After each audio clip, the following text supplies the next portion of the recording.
오후의 시작, 세상의 모든 정보. 안녕하세요, 아나운서 임지웅입니다. 세계 랭킹 1위 셔틀콕 여제 안세영 선수가 세계선수권 2연패에는 아쉽게 실패했지만 남자 복식 서승재 김원호조가 정상에 오르면서 한국 배드민턴의 위상을 다시 한번 확인했습니다. 올해 대한민국 체육상 경기상 후보에도 이름을 올린 안세영 선수, 귀국 소감에서 이번 대회를 성장의 발판으로 삼겠다고 밝혔는데요. 잠시 후 스포츠 하디쇼에서 배드민턴을 비롯한 다양한 스포츠 소식 전해드리겠습니다. 그리고 오늘 세모정 톡톡상담소 우리 아이는 왜 시간에는요, 이 소아청소년 우울증에 관해서 이야기 나눠보겠습니다. 언뜻 어린애가 무슨 우울이냐 이렇게 생각하기 쉽지만 실제로는 3살, 4살 우리 아이들에게도 나타날 수 있는 중요한 문제인데요.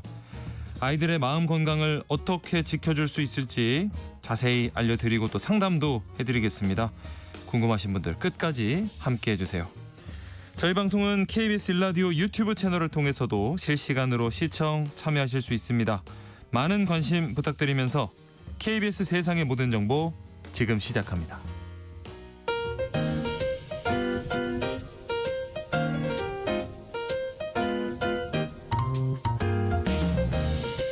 정신없이 바쁜 하루, 놓치면 안 될 경제 사회 분야 뉴스 한 번에 정리해 드립니다. 하프타임 뉴스. 먼저 이 시각 주식시장 상황부터 알아보겠습니다. 장현재 시황캐스터 연결돼 있습니다. 안녕하세요. 안녕하세요. 네, 오늘 장 초반에 코스피가 좀 상승하면서 3,200선 돌파했던데 지금 흐름은 어떨까요? 네, 코스피 상승세가 이어지고 있습니다. 2차 전지를 필두로 원전과 조선 등 여러 섹터가 상승하면서 말씀하신 대로 장중에 3,200선 돌파했었는데요. 예. 지금은 0.38% 오름세로 아쉽게도 3,196포인트 가리키고 있습니다. 네. 다만 외국인과 기관이 동반 순매수하면서 지수의 상승을 이끌고 있습니다. 외국인 500억 원 넘는 매수 우위 기록 중이고 기관 역시도 416억 원 타자 포지션 취하고 있습니다. 오늘은 개인만 홀로 1,502억 원 매도 우위 기록 중입니다. 시가총액 상위 종목 중에선 SK 하이닉스 현재 1.7% 오름세 보여주고 있고요. 예. 또 LG 에너지 솔루션 수주 소식이 나왔는데 현재 0.86% 오름세 기록하고 있습니다. 코스닥도 800선 회복했던데 오늘 동향 짚어주시죠. 네, 코스닥 지수가 코스피보단 더 좋습니다. 네. 단숨에 800선 회복해내고 있는데요. 1.1% 오름세로 805포인트에서 움직임 나타내고 있습니다. 예. 여기서도 외국인과 기관 쌍끌이 매수 우위를 보여줍니다. 외국인이 655억 원 순매수하고 있고 기관도 340억 원 매수 우위 기록 중입니다. 개인만 홀로 918억 원 팔아내고 있습니다. 시가총액 상위 종목단에서는 3,000당 상승폭이 가장 큰데요. 미국 금리 인하 기대감이 다시 커졌고 비만 치료제인 마운자로 처방이 본격화되면서 관련주인 3,000당 제약이 주목받고 있습니다. 현재 3.8% 오름세입니다. 네, 외국인 기관이 매수 우위, 개인이 매도인 상황. 오늘 장에서는 어떤 종목이 좀 눈길을 끌고 있을까요? 네, 오늘은 원자력 발전 관련주 전반입니다. 미국 소형 모듈 원자로 SMR 개발업체인 뉴스케일 파워의 수주 소식 때문인데요. 스케일 파워가 미국 최신의 전력청, 렌트라운 에너지와 모두 6기가와트 규모의 SMR 건설 계약을 맺었습니다. 이 소식이 국내 원전 기업들의 사업 확장에 긍정적으로 작용할 것이라는 분석이 나오면서 관련주 상승다. 네, 지금 연결 상황이 조금 좋지 않아서 오늘은 여기까지 들어야 될 것 같습니다. 자, 장현재 시황캐스터 함께했습니다. 고맙습니다. 감사합니다. 예, 청취자 여러분들의 양해를 부탁드립니다. 원자력 관련주들 눈길을 끌고 있다는 소식까지 전해주셨습니다. 이어서 임선훈 뉴스캐스터와 하프타임 뉴스 이어가 보겠습니다. 안녕하십니까? 안녕하세요. 금융당국이 이 빚을 성실히 상환하고 있는 소상공인 대상으로 특별 지원에 나선다고요? 네, 금리는 낮추고 한도는 높인 맞춤형 특별 자금을 공급하기로 했습니다. 하나씩 뜯어보면 우선 중소기업은행과 신용보증기금의 소상공인 더드림 패키지를 통해서 이 특별 신규 자금 10조 원을 공급하기로 했는데 예. 우대 금리는 기존 1.3%포인트에서 1.5에서 1.8%포인트까지 확대 적용되고요. 보증료 역시 최대 0.3%포인트 추가 감면이 적용됩니다. 대출 한도는 66% 이상 늘려서 추가 자금 조달을 지원하는데 예를 들어서 코로나19 관련 지원 상품에서 6천만 원 한도까지 대출할 수 있었던 소상공인은 동일한 신용 조건에서 1억 원까지 빌릴 수 있게 되는 겁니다. 네. 여기에 시중은행도 3조 3천억 원 규모의 소상공인 성장 촉진 보증을 출시해 힘을 보태기로 하면서 협약 보증 등을 통해 올해 76조 4천억 원, 내년 80조 5천억 원의 소상공인 자금 공급을 추진하기로 했고요. 예. 금융위는 비용 부담을 줄이기 위해 대출 갈아타기, 금리 인하 요구권, 중도 상환 수수료 인하를 포함한 금리 경감 3종 세트도 마련했는데 이를 통해서 연간 최대 2,730억 원의 규모의 금융 비용도 절감할 수 있게 됩니다. 예. 이 밖에 농협, 새마을금고 같은 상호금융권에도 이 중도 상환 수수료 제도 개편에 확대 적용하고요. 은행권은 대출 부담으로 폐업하지 못하는 소상공인을 위해서 폐업 지원도 강화하는데 11차례에 걸친 현장 간담회를 거쳐 나온 방안들인 만큼 어려움을 겪고 있는 소상공인들에게 도움이 될 수 있게 기대해 봅니다. 네. 이럴 때면 꼭 뭐 보이스피싱이나 또 사기 같은 것도 같이 따라오던데 잘 조심하셔서 잘 알아보시고 큰 도움 받으셨으면 좋겠습니다. 네. 다음 소식으로는요. 지난 7월 우리나라 경상수지가 같은 달 기준 최대를 기록하면서 흑자 기조 이어갔는데 내년에는 좀 상황이 달라질 거다 이런 전망도 같이 나왔어요. 네, 반가운 굿뉴스와 동시에 다소 어두운 전망도 함께 나왔는데요. 네. 먼저 굿뉴스부터 살펴보면 대표적인 효자 품목이죠. 반도체, 자동차 수출 호재 등과 함께 지난 7월 우리나라 경상수지가 27개월째 흑자 기조를 이어갔습니다. 네. 107억 8천만 달러, 약 15조 원 흑자로 집계돼 전달보다 소폭 줄긴 했지만 7월 기준으로는 역대 최대일 뿐만 아니라 2000년대 들어 두 번째로 긴 27개월 연속 흑자 기록이고요. 예. 올 들어 7월까지 누적 경상수지 흑자도 지난해 같은 기간보다 20% 넘게 많습니다. 어허. 그런데 이런 굿뉴스와는 반대로 해외 투자 은행들은 내년 우리나라 경상수지 흑자 규모가 올해보다 크게 줄어들 수 있다는 전망을 잇따라 내놨는데요. 네. 미국 관세 인상 여파로 수출 둔화가 조만간 본격화할 것이라는 분석이 많습니다. 해외 IB 8곳이 한국의 GDP 대비 경상수지 비율이 올해 평균 5.1%에서 내년 4.4%로 0.7%포인트 하락할 것으로 내다봤는데 지난해에 이어 올해 비슷한 수준을 유지하다가 내년부터 급격히 낮아질 것으로 예상했습니다. 예. 특히 올해 전망치가 지난 7월 말 평균 4.8%에서 지난달 말 5.1%로 크게 상향 조정된 가운데 내년 전망치는 평균 4.4%로 유지되면서 두 회사의 격차가 벌어진 모습인데 성장률 전망이 거의 제자리인 상황에서 이 경상수지 비율 격차가 커졌다는 건 그만큼 수출 절벽이 가팔라질 수 있다는 신호로 해석할 수 있습니다. 네. 앞서 한국은행은 수정 경제 전망에서 올해 경상수지 흑자 규모가 1,100억 달러에 달해 사상 최고치를 경신할 것으로 예상했는데 예. 석 달 전 전망치보다 280억 달러를 높인 반면 내년 전망치는 기존 720억 달러에서 850억 달러로 130억 달러 높이는 데 그치면서 올해와 내년의 격차는 100억 달러에서 250억 달러로 2배 이상 확대됐습니다. 네. 트럼프 행정부의 관세 정책에 따른 수출 둔화를 가정한 전망치로 보이는데 한해는 내년 세계 교역이 2.4% 증가하겠지만 우리나라 재화 수출은 미국발 고관세 직격탄을 맞으면서 0.1% 감소할 것으로 예상하는 등 경고 시그널이 곳곳에서 나오는 모습입니다. 네. 자, 그리고 요즘 뭐 뉴스 보면 진짜 하루가 멀다 하고 해킹 사고 소식이 들려오는데 금융당국이 이런 사이버 보안 장치를 제대로 갖추지 않은 금융사들 정조준하고 나서네요. 네, 해킹 등 사이버 보안 사고를 막기 위한 안전성 확보 의무를 지키지 않은 금융사들을 대상으로 과태료를 부과하는 기준을 대폭 강화하기로 했는데요. 예. 개별 감독 규정 위반 사항마다 건별로 부과하는 개편 방안을 논의한 것으로 전해졌습니다.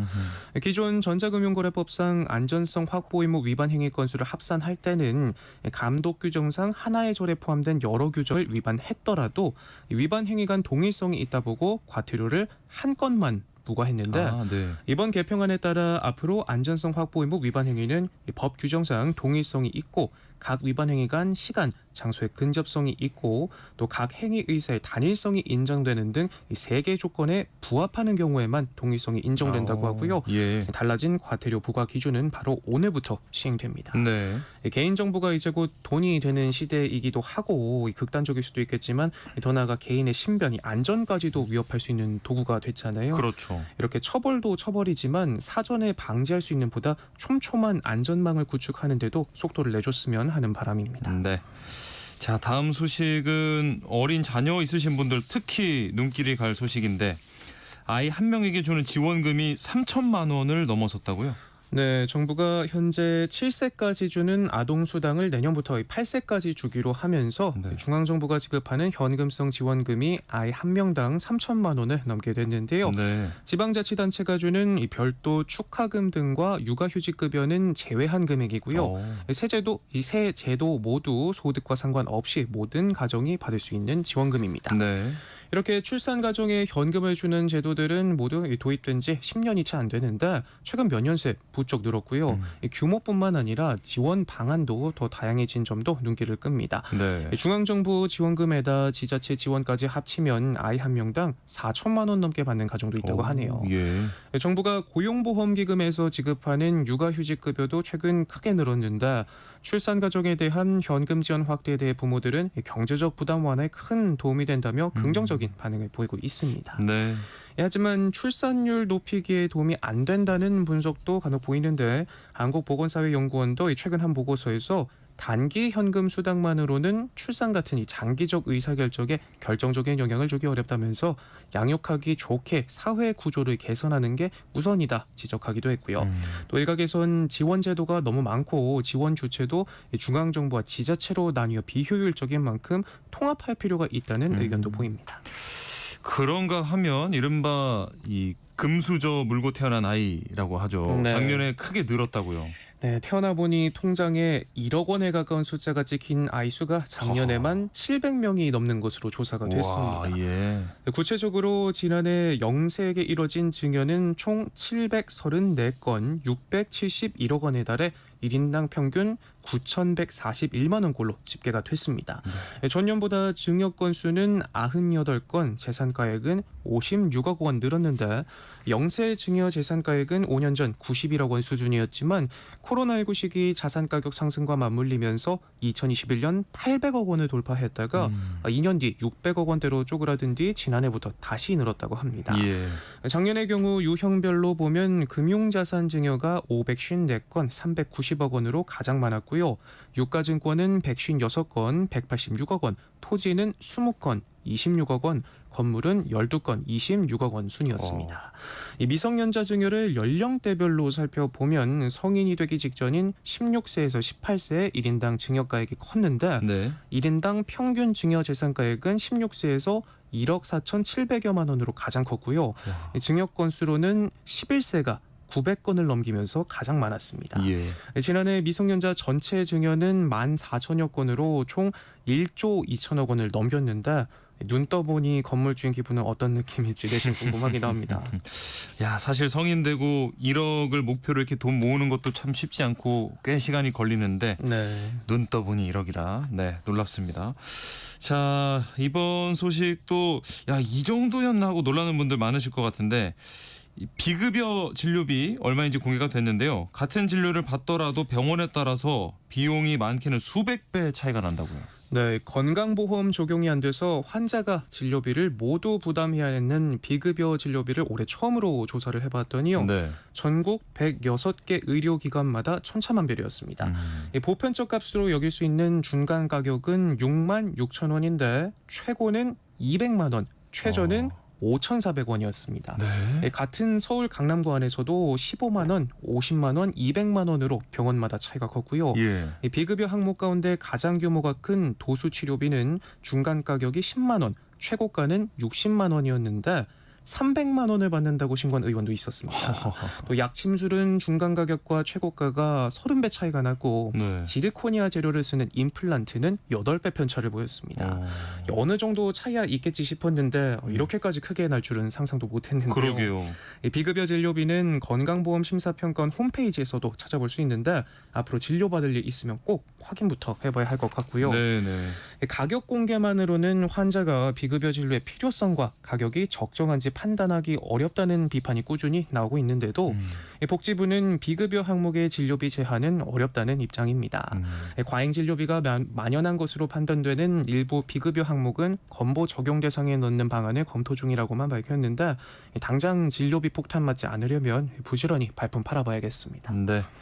자, 경찰이 필리핀에서 그러니까 범죄를 저지르고 필리핀으로 도주한 피의자들 동시에 국내로 강제 송환을 했는데 여기에 뭐 전세기까지 투입을 했다면서요? 네, 범죄를 저지르고 필리핀으로 달아난 피의자 49명이 동시에 국내로 강제 송환됐는데 네. 이번 작전에 전세기까지 투입될 만큼 이 단일 국가 기준으로는 역대 가장 큰 규모라고 합니다. 네. 한국으로 강제 송환된 피의자들 가운데 보이스피싱 등 사기 사범이 25명, 이외에도 도박장 개설 등 사이버 범죄 사범 17명과 네. 특수상해 혐의를 받는 조폭 등 강력 사범 3명도 이번 강제 송환 대상에 포함되는데 대부분이 인터폴의 적색 수배령이 떨어진 상태였다고 합니다. 오, 예. 또 평균 도피 기간은 3년 6개월이었는데 회사 돈 200억 원을 횡령하고 무려 16년 동안 필리핀으로 도망쳐 수사당국의 추적을 피한 경우도 있었습니다. 이들로부터 범죄 피해를 당한 국민은 1,300여 명, 피해액만 600억 원이 넘는데 경찰은 해외도 결코 범죄자들의 도피처가 될 수 없다며 해외 도피 사범들을 끝까지 추적해 검거하겠다 강력한 메시지를 전달했습니다. 네, 오늘 말씀 여기까지 듣겠습니다. 지금까지 임선우 뉴스캐스터와 함께했습니다. 고맙습니다. 고맙습니다. KBS 라디오 세상의 모든 정보 함께하고 계신 지금 시각 12시 36분입니다. 이 시각 교통정보 알아보겠습니다. 도로 위로는 오전 동안 비가 많이 내린 수도권을 중심으로 정체가 길었습니다. 확실히 점심시간에 접어들면서 정체는 많이 풀렸는데요. 서해안고속도로 서울 방면으로 고창분기점 부근에서는 대형 화물차 관련 사고가 나면서 2차로와 갓길을 막고 처리하고 있습니다. 그 후로는 일찍에서 금천 사이로 더디게 지납니다. 중부 내륙고속도로 창원 쪽으로는 여주분기점에서 감곡 사이로 정체 시작됐고요. 경부고속도로 서울 방면 서초나들목을 앞두고 2차로에서도 사고가 나면서 양재나들목부터 정체 심합니다. 반대 부산 쪽으로 금강 일대의 정체는 작업 여파입니다. 서울 양양고속도로 서울 방면으로 동홍천 부근 2차로에서는 고장난 차를 처리하고 있습니다. 서울 시내 강변북로 일산 방면으로 성수분기점에서 동부간선도로로 이동하는 연결 램프에도 고장난 차가 서 있는 만큼 주의해서 지나셔야겠습니다. KBS 교통정보센터에서 김민희였습니다. 세상의 모든 정보는 청취자분들의 관심과 참여를 기다립니다. 방송 들으시면서 궁금한 점이 있거나 의견 공유하고 싶은 분들 계시면 문자 보내주세요. 추첨을 통해 모바일 쿠폰 보내드리겠습니다. 참여하실 번호는 샵 9730이고요. 짧은 문자 50원, 긴 문자 100원의 이용료가 부과됩니다. 콩 게시판을 통해서는 무료로 참여하실 수 있고요. KBS 1라디오 유튜브 채널을 통해서도 실시간으로 시청 참여하실 수 있습니다. 시선 집중. 지금 가장 화제가 되고 있는 스포츠 뉴스를 파헤쳐보는 시간입니다. 스포츠 핫이슈. KBS 스포츠국 정현호 PD와 함께합니다. 안녕하십니까? 네, 안녕하십니까? 자, 먼저 반가운 소식부터 좀 살펴볼게요. 네. 우리 배드민턴 남자 복식 서승재 김원호조가 세계 선수권 대회 우승을 차지했네요. 네, 1일 날 열린 이 남자 복식 결승에서 중국의 천보양 류이조를 세트 스코어 2대 0으로 꺾고 우승을 또 차지했습니다. 네. 이 서승재 김원호조 같은 경우는 이제 지난 1월에 무려 이제 7년 만에 다시 복식 호흡을 맞추기 시작했기 때문에 예. 어떻게 보면은 약간 그 재회라고 볼 수도 있을 것 같은데요. 네. 그 이후로 지금 말레이시아 오픈, 전형 오픈, 인도네시아 오픈이라는 3개 슈퍼천 시리즈를 모두 우승을 했고 예. 벌써 올해만 5번째 우승이 되겠습니다. 어허. 그리고 이제 지난 8월에는 다시 이제 호흡을 맞추기 시작한 지 불과 7개월 만에 세계 랭킹 1위에 등극하기도 했고요. 네. 지금 거의 뭐 이번 세계 선수권 우승까지 등극을 하면서 정점을 찍었다라고 볼 수도 있을 것 같아요. 네. 특히 서승재 선수 같은 경우는 지난 대회 때는 이 강민혁 선수와 호흡을 맞춰서 남자 복식 정상에 올랐었기 때문에 네. 이번에 2연패를 달성을 하게 됐거든요. 어허. 배드민턴 남자 복식에서 2연패에 성공한 선수는 서승재가 역대 6번째 선수인데 네. 12년 만에 기록이 되겠습니다. 그러면서 이제 서승재 김원호조가 이 페이스를 과연 어디까지 끌고 갈 수 있을지 남겨진 대회들에 대해서도 또 관심이 모이고 있습니다. 네. 반면 안세영 선수는 이 중국의 천이페이에게 패하면서 세계 선수권 2연패 도전에는 실패를 했습니다. 네, 서승재 김원호가 굉장히 실력이 좋았던 것처럼 네. 안세영 선수도 이번 시즌 폼이 굉장히 좋았거든요. 그렇죠. 그래서 네. 이 세계 선수권에 대한 기대가 좀 많으셨는데 안타깝게도 이 천이페이 천적이죠. 네. 천이페이 선수에게 또 한 번 무릎을 꿇게 되면서 음흠. 8강의 문턱에서 이제 좌절을 하게 됐습니다. 네. 제가 보기에는 이날 경기에서 안세영 선수가 평소에 가장 그 안세영 선수의 큰 장점이라고 한다면은 멘탈, 그러니까 자신감 이런 부분이라고 생각을 하는데 네. 경기 후에 안세영 선수 인터뷰도 그렇고 박주봉 감독의 멘트도 그랬고 좀 그날만큼은 좀 부정적인 생각들이 너무 많았다라는 이제 이야기를 좀 하긴 했어요. 예. 안세영 선수가 원래도 항상 가지고 있는 것들이 좋은 점이 이제 수비력 그리고 그렇죠. 멘탈리티 이런 부분들인데 네. 조금 아쉽다고 평가되는 공격력을 보완하고자 조금 더 공격적인 경기 운영을 이번 시즌부터 가져가고 있거든요. 네. 그런데 이런 공격적인 경기 운영이 오히려 좀 천이페이를 상대로는 독이 되지 않았나라는 분석도 좀 있었고 네. 안세영 선수도 경기 이후에 내 자신을 믿지 못한 것이 가장 큰 실수였다라고 얘기하면서 앞으로 다가올 대회들에 있어서는 좀 단점을 이런 실수를 두 번 다시 되풀이하지 않겠다 이런 이제 이야기를 남기기도 했는데요. 네. 이렇게 되면서 이제 2023년, 2022년까지 1승 8패로 천이페이에게 굉장히 약했던 네. 안세영 선수가 또 한 번 그 천적 관계 때문에 발목을 잡힌 게 아닌가 이런 이야기도 나왔고 네. 한 가지 또 재밌는 점은 천이페이 선수가 결국 정작 결승 가서는 야마구치에게 패배했어. 네. 그러면서 이 안세영, 천이페이, 야마구치 이 세 선수의 어떻게 보면은 이 삼각관계 물고 물리는. 예. 관계들이 또 돋보이고 있고 한 가지 또 안세영 선수에 관련된 소식으로는 이번에 이제 이 대한민국 체육상 경기상 부문에 최종 후보로 또 위촉이 됐다고 합니다. 네. 그래서 안세영 선수 그리고 근대우정의 전웅태 선수가 수상을 놓고 다툴 것으로 좀 보이는데 이 대한민국 체육상 같은 경우는 1963년부터 제정돼서 시행을 하고 있고요. 예. 국민체육발전 그리고 지능에 공적이 있는 사람들에게 수여하는 상인데요. 작년 같은 경우는 파리올림픽 3관왕이었던 양궁의 임시현 선수가 수상을 했었거든요. 네. 아마 안세영 선수도 이번 시즌 계속해서 좀 좋은 성적을 보여준다면은 수상이 유력하지 않을까라는 생각이 들기도 합니다. 네. 이번 대회 좀 전체적으로 보면 사실 준결승 진출한 게 안세영 선수와 앞서 말씀드린 남자 복식이 전부였는데 네. 지난주에 저희가 막 많은 선수를 얘기를 했었거든요. 맞습니다. 조금 아쉬움이 남는 부분입니다. 그렇죠. 이제 지난 세계 선수권에서는 좋은 성적이었기 때문에 당시에 이제 코펜하겐에서 열렸던 세계 선수권이었거든요. 네. 전체 5개 종목 중에 3개 종목을 석권을 했었습니다. 예. 그러다 보니까 이번 대회 서승재 김원호 선수의 메달만이 금메달만이 달려왔다는 점에서 좀 아쉬울 만도 한데 네. 제가 보기에는 좀 두 가지 측면이 있는 것 같은데 첫 번째로는 직전 대회가 올림픽 직전에 열렸던 대회다 보니까 네. 선수들의 몸 상태가 어떻게 보면 우리나라 선수들이 최고조에 최상. 올라와 있던 아하. 상태였고 예. 두 번째로는 이렇게 올림픽 직전에 열린 대회라서 어떻게 보면 세계 강호 선수들이 불참했던 측면도 아하. 있기는 합니다. 네. 그렇기 때문에 제가 보기에는 약간은 아쉬운 성적이긴 합니다만 이런 특수성을 감안해 본다면은 대한민국 배드민턴 대표팀이 지금 지금 가고 있는 길이 그렇게 뭐 잘못됐다라고 생각하지는 않고요. 네. 일시적인 약간의 성장통으로 보면 어떨까라는 생각이 듭니다. 네.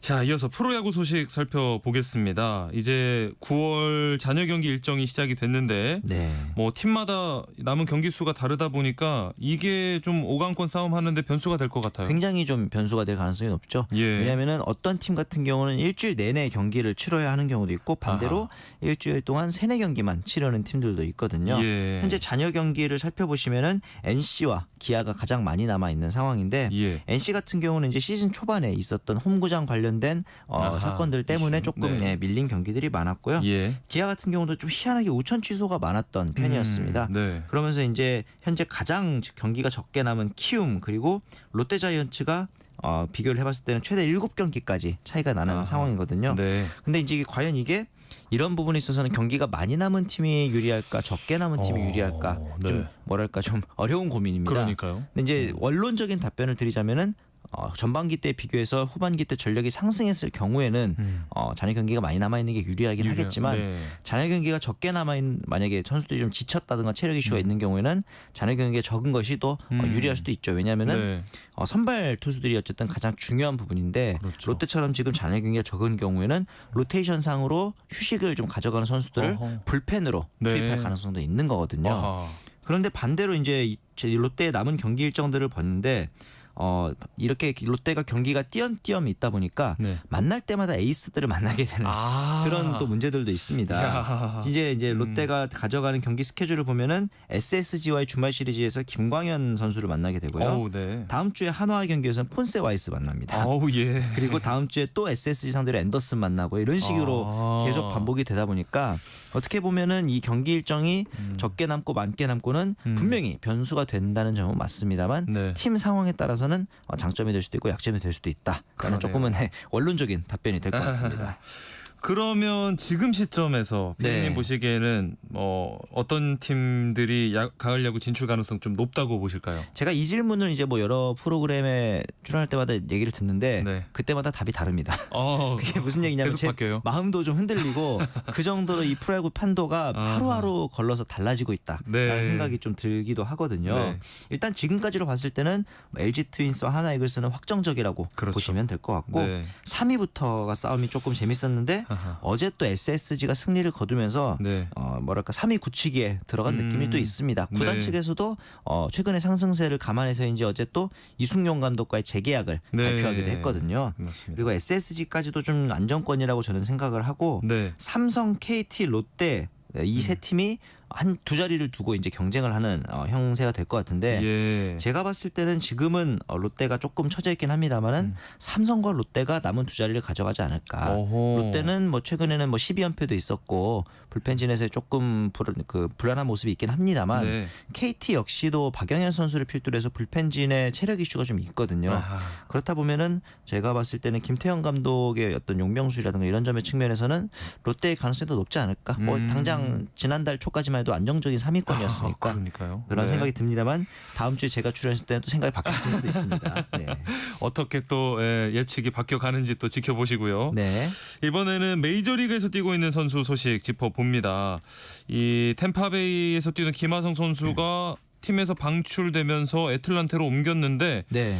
첫 경기 그리고 오늘 뭐 두 번째 경기도 뭐 이미 적응 끝난 것 같은데요. 적응 정도가 아니라 지금 예. 뭐 팀을 대활약. 구세주처럼 그러니까요. 등장을 한 느낌인데요. 네. 우선 이 김하성 선수는 템파베이 레이스에서 웨이버 공시를 했고요. 네. 애틀란타 브레이브스가 클레임을 하면서 영입하는 형태가 됐습니다. 예. 그러면서 이 올 시즌 잔여 연봉 그리고 내년 시즌 선수 옵션 금액까지도 애틀란타 브레이브스가 지급을 할 예정으로 알려져 있습니다. 네. 브레이브스 같은 경우는 애틀란타 같은 경우는 이제 내야 보강이 굉장히 절실했던 상황입니다. 어느 정도였냐면은 유격수의 OPS라고 그러죠. 장타율과 출루를 합한 이 네. 수치가 메이저리그 전체 최하위였습니다. 아하. 그 정도로 유격수 포지션이 굉장히 취약했던 팀이고 예. 여기에 더해서 뭐 2루수 혹은 이제 3루수까지도 타격적으로 봤을 때는 굉장히 좀 부진했던 그러다 보니까 이 애틀란타가 원래는 이 동부지구에서 굉장히 좀 강팀의 서부 중부지구에서 강팀의 역사를 가지고 있는 팀인데 이번 네. 시즌은 5팀 중에서 4위에 아하. 그치고 있거든요. 네. 그러다 보니까 이 내야진 강화를 위한 영입이지 않았나라는 생각이 듭니다. 네. 반대로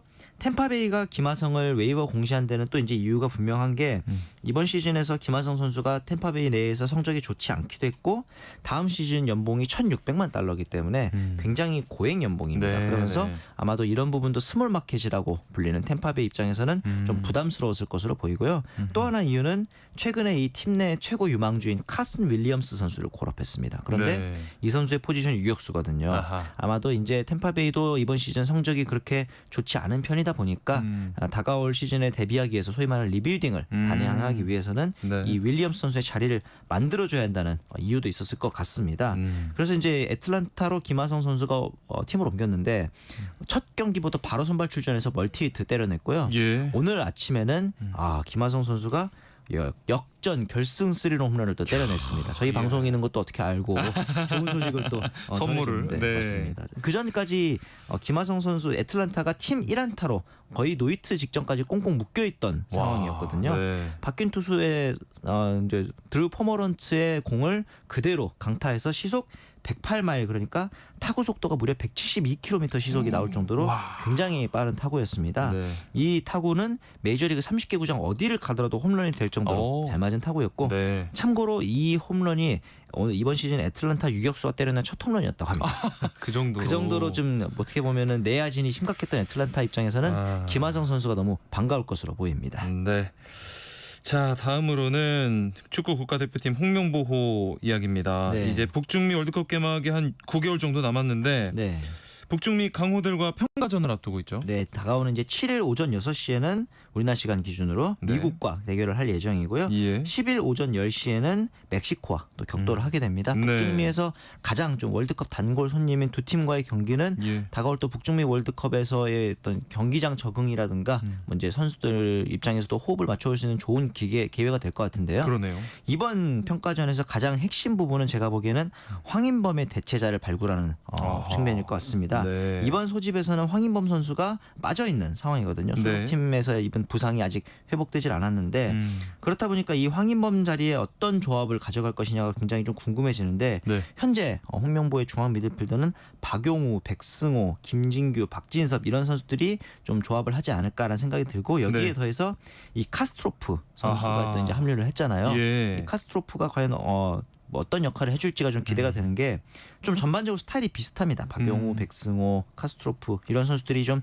소위 말하는 박스 투 박스 활동량이 좋은 미드필더들인데 네. 그 중에서도 만약에 카스트로프가 최후방에서 이 선수들을 좀 지원을 해준다면은 기존에 좀 보여주지 못했던 백승호라든가 박진섭 선수의 공격적인 측면들을 조금 더 뭐랄까 지원해줄 수 있는 방향이 되지 않을까라는 생각이 들기도 하고요. 예. 여기에 더해서 이강인이라든가 이재성 선수도 중앙 미드필더 자리를 소화를 할 수 있기 때문에 만약에 카스트로프가 조금 더 홀딩 역할을 잘 해준다면은 좀 더 공격적인 라인업을 구축할 수도 있지 않을까라는 생각도 듭니다. 네.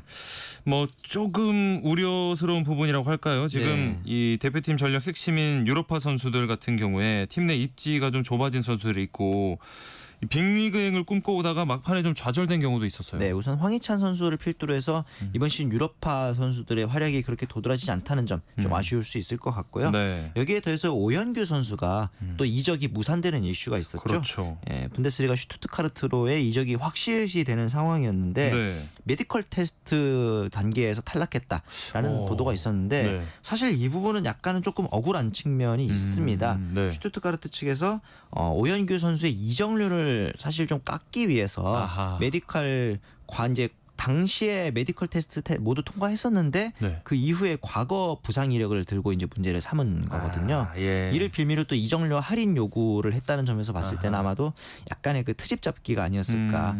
좀 억울한 측면이 좀 있을 것 그러네요. 같고. 네. 이어서 또 이제 국가대표 윙어 또 다른 선수인 양현준 선수도 버밍엄으로의 이적 루머가 있었는데 또 네. 무산됐습니다. 네. 그리고 이제 지난해 즈베즈다 입단했던 설영우 선수 역시도 셰필드로의 이적이 이제 소문이 있었는데 네. 역시나 이제 이루어지진 않았고요.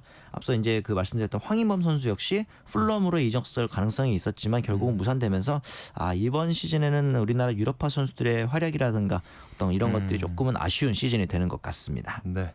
마지막으로 한국 동계 스포츠 효자 종목인 쇼트트랙 이제 동계 올림픽도 한 5개월 정도 남았는데 네. 또 다시 잡음이 들려오네요. 그렇습니다. 이번 대한빙상경기연맹에서 대표팀 지도자 자격 박탈 및 김선태 임시 총감독을 선임을 하는 건에 관련해서 굉장히 좀 이슈가 많이 나오고 있죠. 네. 쉽게 말씀드리면은 이제 지난 5월에 있었던 윤재명 쇼트트랙 대표팀 감독의 공금 처리 문제 등을 두고서 윤재명 감독 그리고 코치를 스포츠 공정위원회에 회부하면서 자격정지 징계를 내리면서 네. 훈련에서 배제를 시킨 겁니다. 네. 그런데 이 부분에 대해서 재심을 청구해서 인용 결정을 이끌어냈기 때문에 지도자 자격을 다시 회복을 했단 말이죠. 네. 그런데 이 이후에도 선수단 관리 소홀 문제나 불성실한 태도 등을 들어서 결국에는 해임을 의결을 하게 된 겁니다. 예. 그러면서 이제 김선태 성남시청 감독이 임시 총감독으로 선임이 됐는데요. 이 부분에 대해서는 이제 물론 김선태 감독이 과거 평창 때부터도 그렇고 좀 우수한 결과를 이끌어냈던 점은 있습니다만 현재로서는 자격정지 1년의 중징계를 받았던 이력이 있거든요. 네. 그렇기 때문에 어떻게 보면 부적격이라고 볼 수도 있는 상황인데 이제 동계올림픽이 다가오고 있는 상황에서 어떻게 보면 이 빙상연맹이 조금 뭐랄까요, 이제 경기력을 더 끌어올리고 싶은 욕심 때문에 이렇게 된 것이 아니냐. 네. 그런데 그럼에도 불구하고 사실은 아무리 과거에 잘했던 감독이라 하더라도 절차적인 정당성을 밟는 것이 또 중요하고 네. 또 한 가지 또 측면에서는 과거에 뭐 훌륭했던 감독이라 하더라도 이번 시즌 그러니까 이제 최근에 들어서도 그 폼이 유지되는 것은 아니기 때문에 네. 그것보다 중요한 것은 최근에는 또 사회적으로 절차적 정당성이라는 것이 워낙 중요하지 않겠습니까? 네. 이런 부분에 대한 좀 각성이 있어야겠다는 생각이 듭니다. 네. 스포츠 핫이슈 오늘은 여기까지 하겠습니다. KBS 스포츠국 정현호 PD와 함께했습니다. 고맙습니다. 네, 감사합니다. KBS 세상의 모든 정보 1부 순서 여기서 마무리하고요. 2부에서 오늘의 뉴스 우리 아이는 왜 또 목공소 코너로 돌아오겠습니다. 1시에 다시 뵙죠.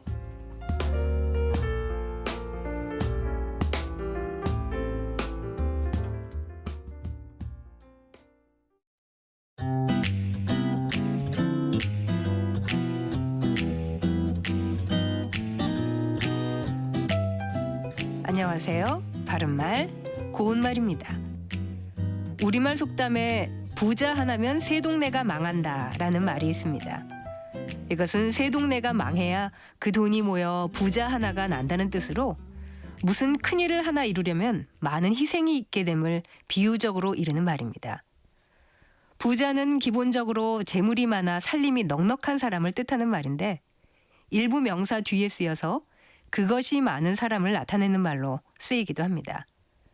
땅 부자라고 하면 땅이 많은 사람을 뜻하고 책 부자라고 하면 책을 많이 가지고 있는 사람을 가리키는 것이고 한 단어 표현들은 아닙니다. 요즘 흥이 많은 사람을 두고 흥부자라고 한다든지 취미가 많은 사람을 취미부자라고 하는데요. 이 경우에도 모두 한 단어가 아니므로 앞에 단어와 부자를 띄어서 씁니다. 그리고 딸이 많은 사람을 비유적으로 이르는 말인 딸부자는 한 단어로 모두 붙여 쓰는 데 반해서 아들이 많은 경우에는 아들부자가 한 단어가 아니므로 띄어서 씁니다. 참고로 겉보기에는 돈 있는 부자처럼 보이나 실제로는 집안 살림이 거지와 다름없이 가난한 사람 또는 그런 형편을 난부자라고 합니다. 이와 반대로 사실은 부자면서도 겉으로는 거지처럼 보이는 사람을 든부자라고 하는데요. 이 두 표현 역시 한 단어이기 때문에 붙여서 씁니다. 지금까지 바른말 고운말 아나운서 국혜정이었습니다.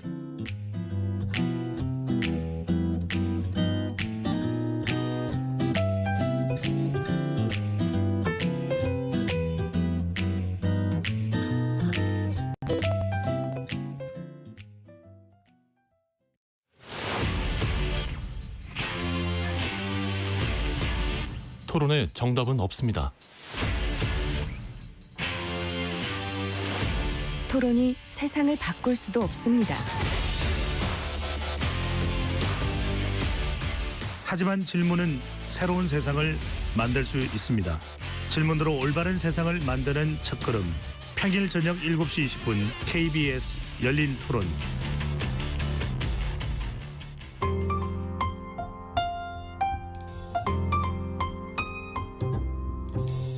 어떤 하루 보내고 계신가요? 눈코 뜰 새 없이 바쁘게 지나가는 한 주. 따뜻한 시선으로 하루를 마무리합니다. 당신을 위한 지식 쉼터. 오늘 밤 일라디오. 월요일부터 금요일. 매일 밤 10시 5분에 시작합니다.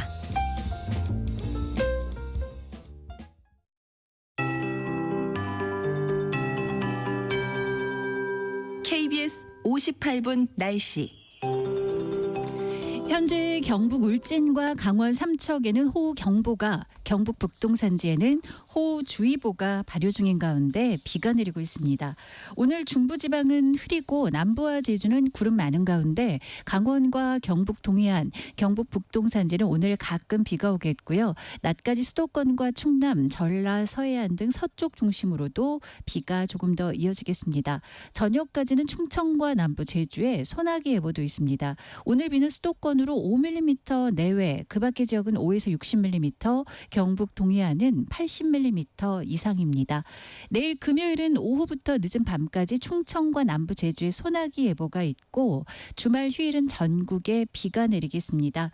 이렇게 비가 내린다 하더라도 남부지방 제주에는 폭염특보가 발효 중인 가운데 당분간 남부지방을 중심으로는 최고 체감 온도 33도 안팎의 더위가 이어질 것으로 예상됩니다. 오늘 낮 최고 기온 분포는 전국이 25도에서 33도 분포입니다. 서울은 한때 비가 내리면서 29도까지 기온이 오르는데 그치겠고 강릉도 28도 선에 머물겠습니다. 대전은 오늘 30도까지 오르겠고요. 대구와 광주는 32도로 예상됩니다.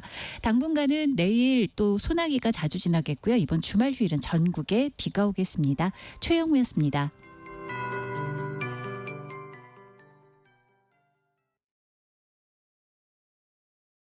정성을 다하는 국민의 방송 KBS가 한시를 알려드립니다. AM 711kHz, FM 97.3MHz, KBS 1라디오입니다. HLKA.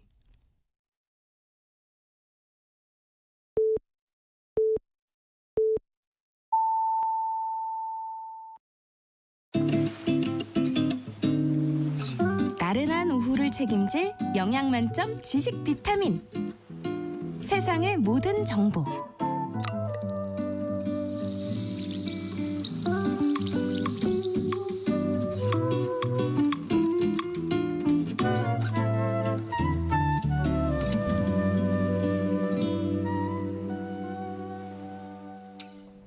세상의 모든 정보 2부 시작합니다. 2부에서는 정치 국제 이슈 전해드리는 오늘의 뉴스와 또 청취자 여러분들의 작은 궁금증도 신속 정확하게 해결해드리는 세모정 톡톡 상담소 목요일 순서로 우리 아이는 왜 코너 기다리고 있습니다. 오늘은 소아청소년 우울증에 관해서 이야기 나눠볼 텐데요. 아이들에게 나타나는 우울증은 또 성인과 달라서 세심한 보살핌과 주의가 필요하다고 합니다. 어떤 특징이 있고 또 어떻게 살펴봐야 하는지 함께 알아보겠습니다. 오늘 주제와 관련해서 궁금한 점 있으시다면 저희가 상담도 해드리고 또 추첨을 통해서 5분께 모바일 햄버거 쿠폰도 보내드리니까요. 문자로 미리 많은 참여 부탁드립니다. 문자 보내실 곳은 샵 9730번입니다. 샵 9730. 짧은 문자는 50원, 긴 문자는 100원의 정보 이용료가 있고요. 콩 게시판에서는 무료로 참여하실 수 있습니다. 먼저 라디오 정보센터 뉴스 전해드립니다.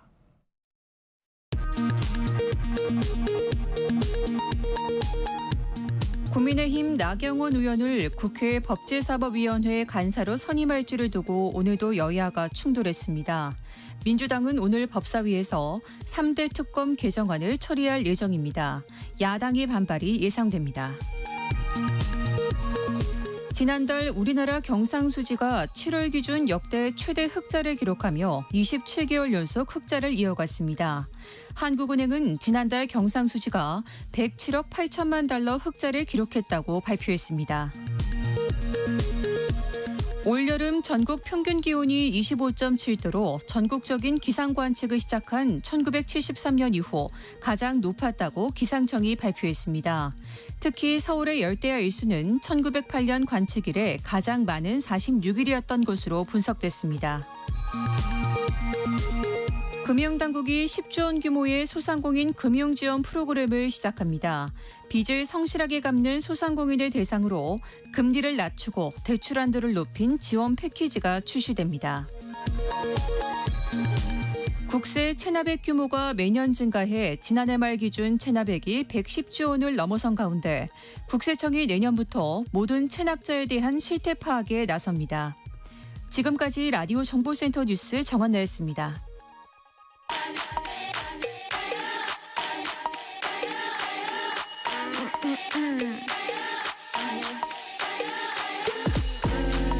혹시 뉴스 빠뜨리셨나요?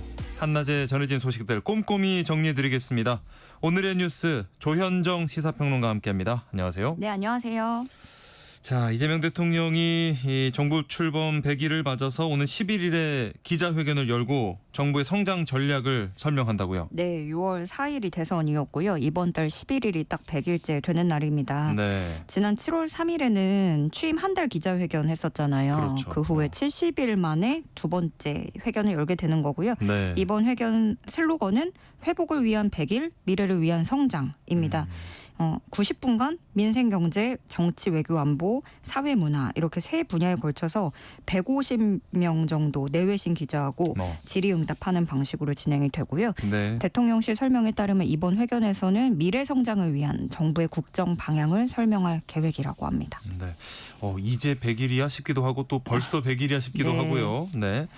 자, 어제 세계 이목이 쏠린 중국의 80주년 전승절 기념식에 우리나라에서 이제 우원식 국회의장이 참석을 했는데 김정은 국무위원장하고 짧게 인사하고 대화를 나눴다고요? 예,天安門 망루에서 열병식 참관하기 전에 대기실에서 인사를 나눴다고 해요. 네. 네, 우리가 봤던 그 광경들 망루에서도 그렇고 진행하는 과정에서도 중국이 철저하게 좀 동선을 짜놨기 때문에 그렇죠. 대화를 나누기에는 딱 봐도 역부족인 그런 상황이었거든요. 네. 그래서 대기실에서 잠깐 이런 짬이 난 것 같은데 우원식 의장이 김정은 위원장한테 7년 만에 다시 봅니다. 이렇게 말을 건넸다고 해요. 예. 그러니까 김정은이 네 안녕하십니까 이렇게 인사에 답했다고 전해집니다. 네. 그 외 다른 반응은 보이지 않은 걸로 알려졌는데 인사 정도이긴 하지만 우원식 의장이 국내 의전 서열 2위이고 우리 대표에서 간 거고 네. 그러니까 이재명 정부 출범 뒤에는 양측 최고위급 인사의 첫 접촉이다. 그러네요. 예, 요 정도로 평가를 할 수 있겠고요. 네. 다만 이런 건 있어요. 중국 입장에서는 이 자리가 자신들의 어떤 무기 체계와 이런 체제를 과시하고 북중러 연대를 강조하는 행사였는데 그렇죠. 남북이 만나는 광경은 어떻게 보면 사고라는 거예요. 네. 그만큼 북한도 그렇고 중국도 그렇고 의중이 반영이 돼서 철저하게 좀 분리된 측면이 있는 것 같고요. 네. 우원식 의장은 그 중국하고 러시아 정상하고도 만나서 대화를 나눴는데 시진핑 주석에게는 다음 달 경주에서 열리는 에이펙 정상회의 참석을 당부했고요. 네. 또 푸틴 러시아 대통령 같은 경우에는 우원식 의장한테 남북 관계를 어떻게 보고 있는지 북러 정상회담 기회에 김정은 위원장에게 어떤 메시지를 전해주면 좋겠는지 이런 것들을 또 물어봤다라고 전해집니다. 네. 이제 열병식 끝나고 북한 김정은 국무위원장 또 블라디미르 푸틴 러시아 대통령이 별도 회담을 했고요. 혈맹을 과시했어요. 네. 전승절 연회 마치고 나서 두 사람이 국빈관이라는 곳에서 따로 2시간 30분 동안 양자회담을 한 건데 네. 푸틴이 이번에 중국 방문해서 시진핑 주석하고 회담 제외하면 가장 긴 시간이었다고 해요. 예. 언론에 공개된 모두 발언 보면은 두 사람 특히 그 러우 전쟁에서 북한군이 참전한 것에 큰 의미를 부여하고 예 그만큼 이게 북러 협력이라든가 북러 조약 동맹 관계 이런 것들을 강조하는 모습인데 푸틴은 우리는 당신의 군과 군 가족들이 겪은 희생을 절대로 잊지 않을 것이다. 네. 따뜻한 감사의 말을 조선민주주의 인민공화국 모든 사람에게 전해달라 이렇게 부탁했고요. 김정은도 우리가 러시아를 도울 수 있는 게 있다면 반드시 그렇게 할 것이다. 우리는 이걸 형제 의무라고 생각할 것이고 러시아를 돕기 위해 무엇이든 할 것이다 이렇게 화답했어요. 네. 근데 특히 북러 관계가 모든 면에서 발전하고 있는데 이 회담에서 발전 전망을 논의할 것이고 또 다양한 분야에서 협력을 강화하기 위해 노력해야 된다라고 덧붙였는데요. 요거를 봤을 때는 네. 그러니까 모두 발언 말고 회담 내용은 비공개였어요. 네네.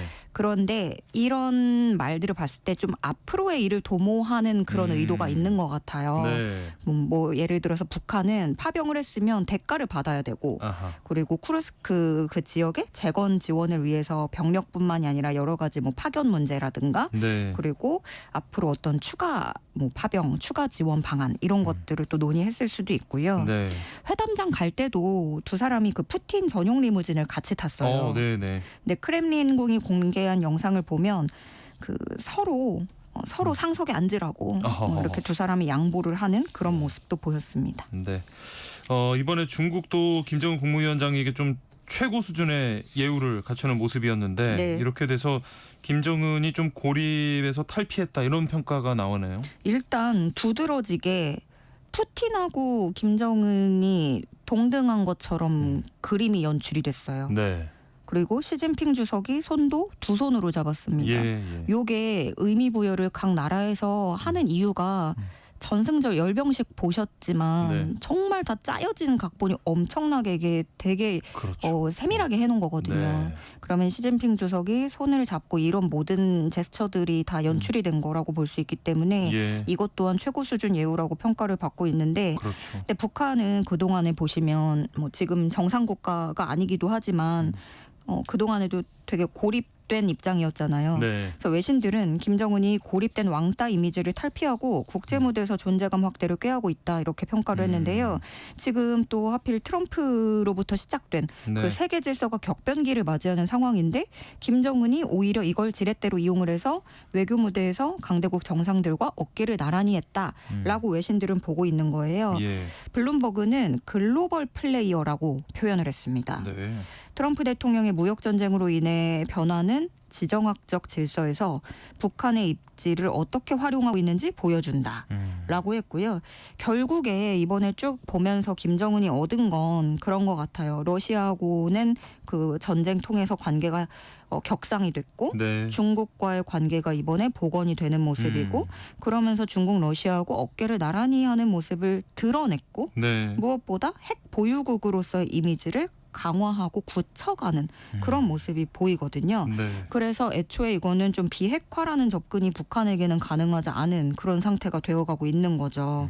특히 미국 전문가 분석을 보면 중국의 사인이 김정은에게 상석을 그런 제공함으로써 북한과 비핵화를 논의하지 않고도 관계를 진전시킬 준비가 됐다는 신호를 보내고 있는 거다 이렇게 해석을 했어요. 네. 네, 우리 입장에서는 중대한 영향을 끼칠 수밖에 없는 게 우리는 북미 협상을 좀 꾀하면서 거기서 남북관계 그렇죠. 개선 돌파구를 마련해 보려고 한 건데 그렇죠.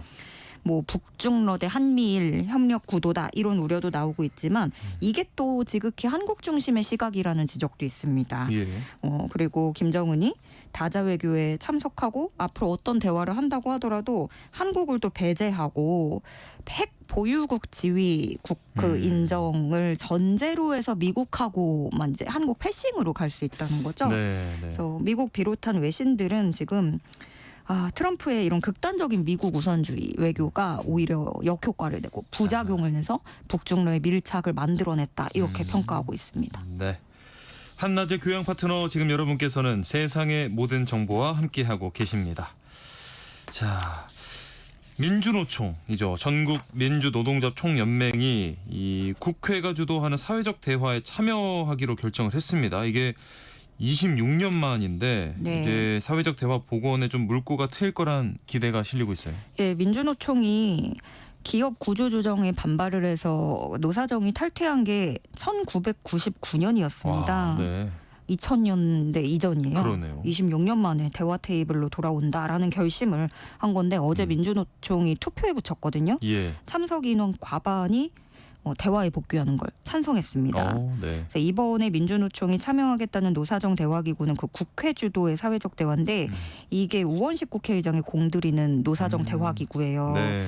그 지난해 8월에 우원식 의장이 경사노위 그 경제사회 노동위원회 이거는 대통령 직속입니다. 이게 예. 제 기능을 하지 못하니까 국회 중심으로 사회적 대화를 하자 이런 제안을 했었거든요. 네. 근데 과거에 이런 노사정위원회 생각하면은 파행이 반복돼 왔었고 아하. 이번에도 그런 우려는 있었지만 좀 이번에는 국회 주도로 간다고 하니까 노조 쪽에서도 입법 과정에 좀 참여할 수 있을 거라는 기대가 반영이 된 걸로 보이고요. 예. 민주노총이 이렇게 26년 만에 복귀를 결정하면서 그 노사정 대화가 필수적인 아젠다들 정년 연장이라든가 주 4.5일제 이런 현안 논의에도 속도가 붙을 전망입니다. 네. 국회는 정부가 주도했던 경사노위하고는 또 차별화해서 노동 의제와 해결이 시급한 과제를 도출하고 입법까지도 추진한다는 계획을 세우고 있습니다. 네. 자, 특검 소식도 좀 살펴보겠습니다. 내란 특검팀이 이 지난해 초반부터 이 국민의힘 지도부가 개헌 논의를 인지했을 가능성을 좀 염두에 두고 수사하고 있다고요. 네, 원래 이게 작년 3월부터 윤 전 대통령이 계엄을 논의했고 언급했다 이런 내용은 원래 검사 기소에서도 나왔던 내용이에요. 네. 그런데 추경호 당시 국민의힘 원내대표도 그때부터 계엄을 인지했을 가능성도 물론 계엄에 가담을 했다라고까지 보진 않아도 네. 모든 가능성을 열어놓고 지금 수사를 한다라는 취지로 설명을 했고요. 예. 그래서 그 압수수색 대상 기간도 추경호 전 원내대표가 선출됐던 작년 5월부터로 적시를 했습니다. 시기를 그렇게 잡았고요. 예. 지금 특검이 국민의힘 사무실이랑 그 원내대표실 압수수색하려고 하는데 그 국민의힘하고 내란 특검팀하고 긴 시간 동안 대치를 이어가고 있어요. 네. 어제 국민의힘 의원들이 복도에 쫙 깔려가지고 연좌농성이라는 걸 했고 예. 그래서 압수수색은 무산됐거든요. 네. 특검은 근데 내일 영장집행 기한이 끝나서 오늘 다시 시도를 할 거고요. 오늘 안으로 관련 자료를 확보한다는 계획인데 국민의힘으로서는 협조를 안 하겠죠. 네. 그래서 특검도 이미 제출 방식으로 좀 절충안을 마련할 가능성이 있어 보이고요. 네. 특검은 법관이 그 발부한 적법한 영장인 만큼 그 집행이 이루어질 수 있도록 협조해 주시리라 믿는다면서 국민의 대표자이자 봉사자인 의원들이 현명한 판단을 하리라 본다 이렇게 강조했습니다. 예. 그리고 또 특검은 한동훈 전 대표 참고인 신분으로 조사할 방침인데요. 조만간 일정 조율에 나설 걸로 보입니다. 네. 자, 그리고 집사 게이트 의혹과 관련해서 이 특검 수사를 받는 조영탁 IMS 모빌리티 대표, 또 민경민 사모펀드 운용사 대표 등 3명에 대해서 구속영장이 기각이 됐는데 특검이 영장 다시 청구한다고요? 네. IMS 모빌리티 대표 조영탁 씨, 또 사모펀드 오아시스 에쿼티 파트너스 대표 민경민 씨 포함해서 3명인데요. 네. 워낙에 특검이 다루는 게 방대해서 회사 이름도 되게 많이 나와요. 네. IMS 모빌리티는 이게 자본 잠식 상태인데 대기업들한테 대규모 투자를 의아하게 많이 받은 그렇죠. 거기고, 그리고 예. 집사 김예성 씨하고 같이 회사 돈을 빼돌린 혐의 네. 이거고요. 오아시스 에쿼티 파트너스는 IMS 모빌리티에 투자하도록 중개한 쪽입니다. 네. 역시 30억 원대 배임 혐의도 여기에도 적용이 됐고요. 예. 그런데 이 관련자 3명에 대한 구속영장이 모두 기각이 된 거예요. 네. 특검은 이례적이다라고 표현을 하면서 반박했습니다. 무엇보다 IMS 모빌리티 쪽 조영탁 대표는 대기업들로부터 184억 원을 투자받았는데 35억 원을 개인 채무 상황에 사용을 했고 그걸 스스로 자백했다라고 특검이 설명을 했어요. 네. 조영탁과 김혜성이 공모한 걸 인정을 했고 이것만으로도 혐의의 중대성은 소명됐다고 특검은 판단을 했고 그래서 영장을 청구한 거다. 네.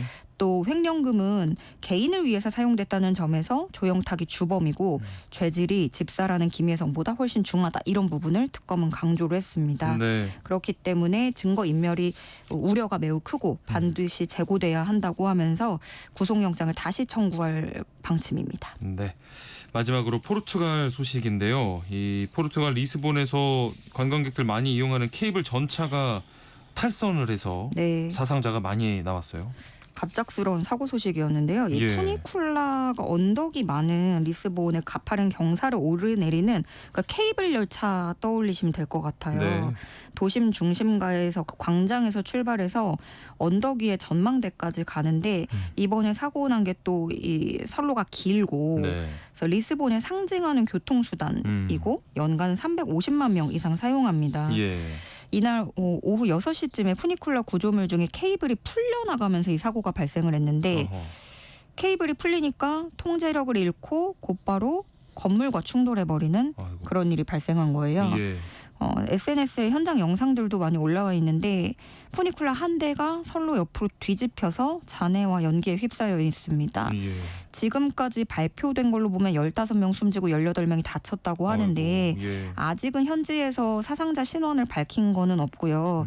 근데 외신들의 말에 따르면 사상자 중에 외국인들도 있다라는 거예요. 이게 그도 그럴 게 관광객들이 많이 타는 그렇죠. 그런 수단이고 네. 부상자 중에 5명은 생명이 위독한 상태로 알려졌는데 부상자 중에 40대 한국인 여성 1명도 포함된 것으로 파악이 됐습니다. 네. 포르투갈 정부는 4일을 국가 애도의 날로 지정했습니다. 네. 오늘의 뉴스 여기까지 하겠습니다. 지금까지 조현정 시사평론가와 함께했습니다. 고맙습니다. 네, 고맙습니다.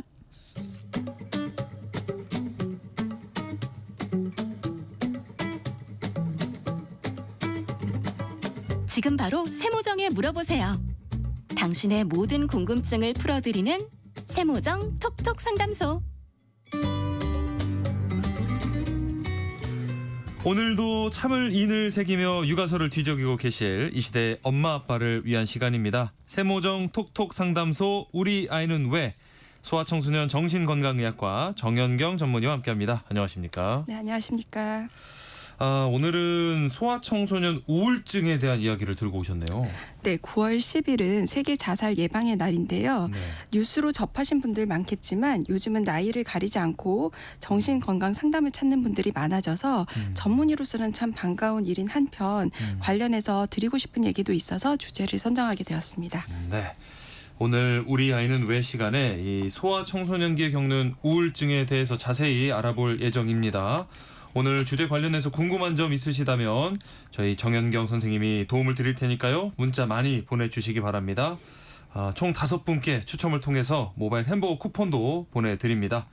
문자 보내실 곳은 샵 9730번입니다. 짧은 문자는 50원, 긴 문자는 100원의 정보 이용료가 있고요.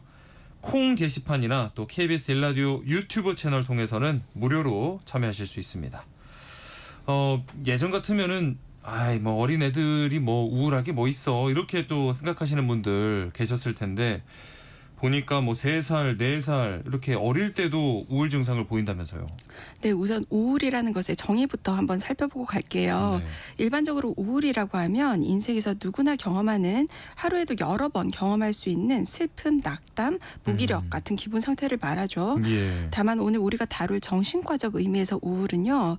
그러한 감정이 2주 이상 지속이 되고 일상생활의 기능 저하를 동반할 때를 의미합니다. 예. 이런 우울 증상을 진단 내리는 데 있어서는 연령 하한선이 따로 없어가지고요. 질문 주신 대로 3, 4세에도 진단 자체는 가능합니다. 네. 다만 우리의 감정이라는 것은요. 언어와 인지 발달이 이루어지면서 함께 세분화되는 것이거든요.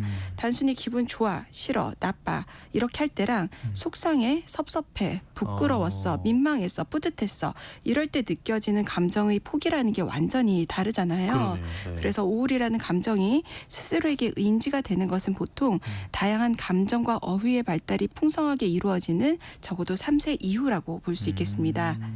그런데 이 소아 우울증이라고 하면 성인 우울증하고는 조금 뭔가 다를 것 같은데요. 네, 소아 우울증의 특성은 성인 우울증과는 사뭇 다른 특징들이 여럿 있는데요. 예.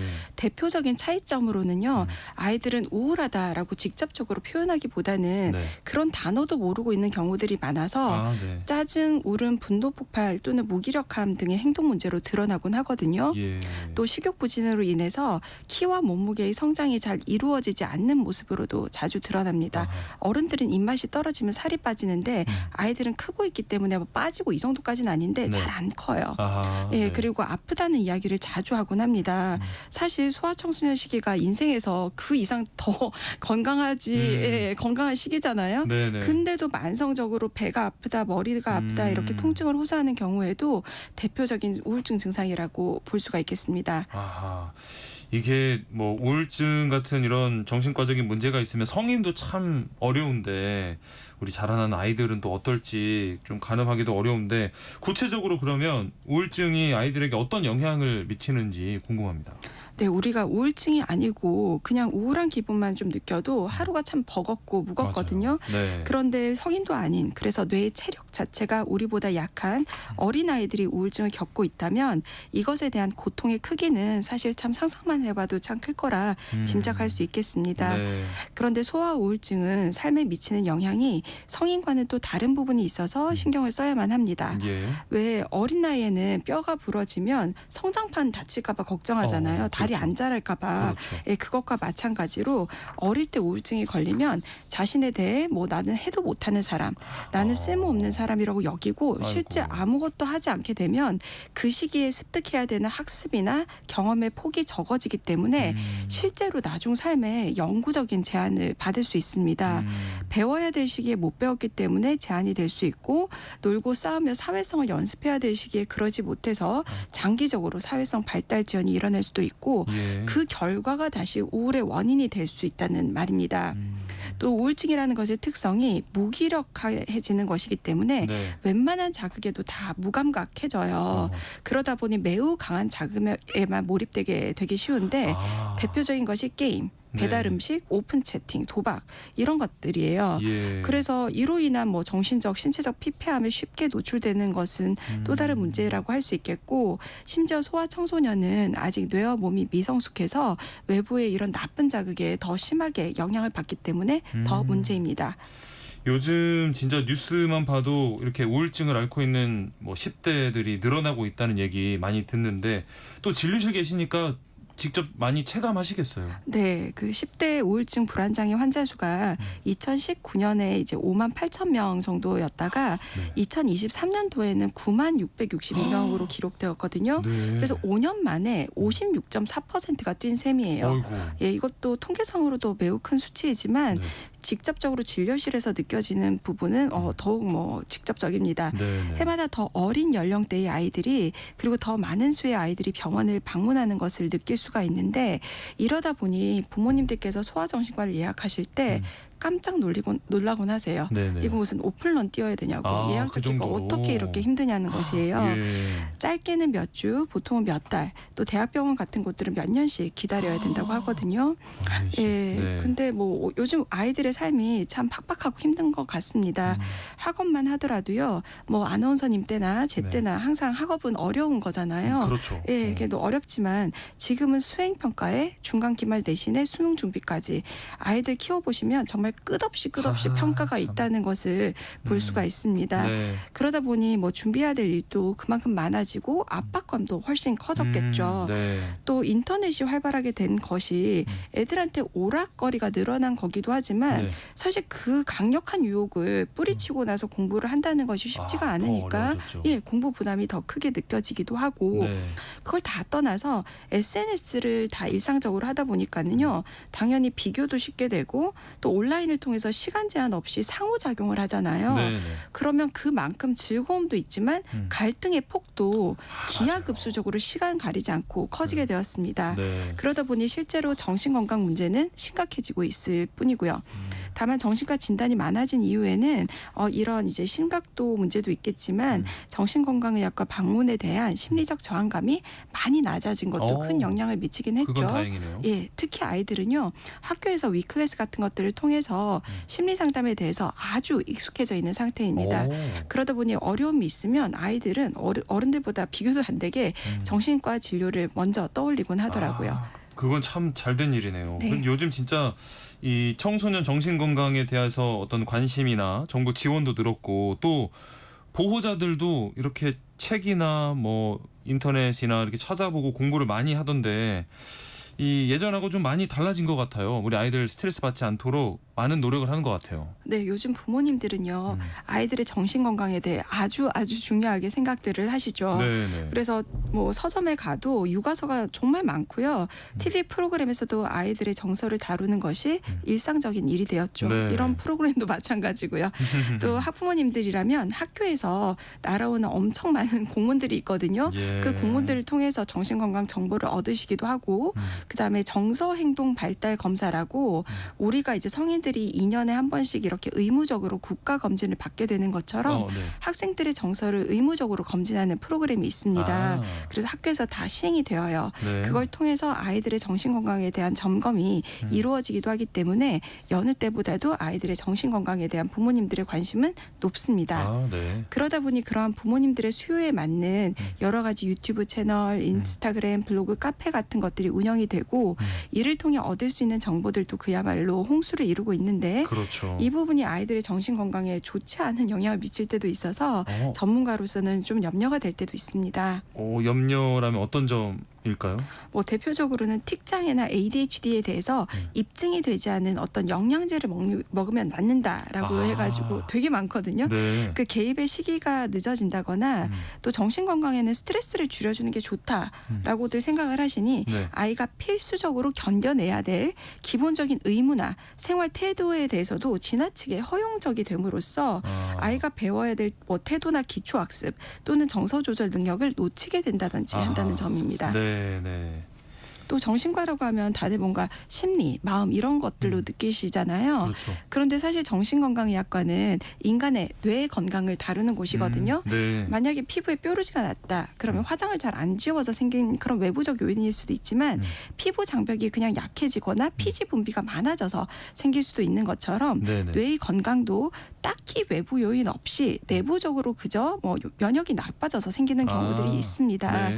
그래서 학원을 안 다니게 해주거나 부모님들께서 휴직을 하시고 아이와 함께 계속 여행을 데리고 다니시거나 같이 맛있는 거 사 먹으러 다니시고 해도 일시적으로는 뭐 다시 웃고 좋아 보였는데 얼마 안 가서 또다시 우울해하고 힘들어해서 참 난감해하시는 경우들이 상당히 많거든요. 예. 그래서 아이들의 정신건강 문제를 점검하는 데 있어서는 항상 외부 요인뿐만이 아닌 뇌 자체가 약해져서 발생했을 수도 있다는 사실을 염두에 두셔야만 합니다. 네.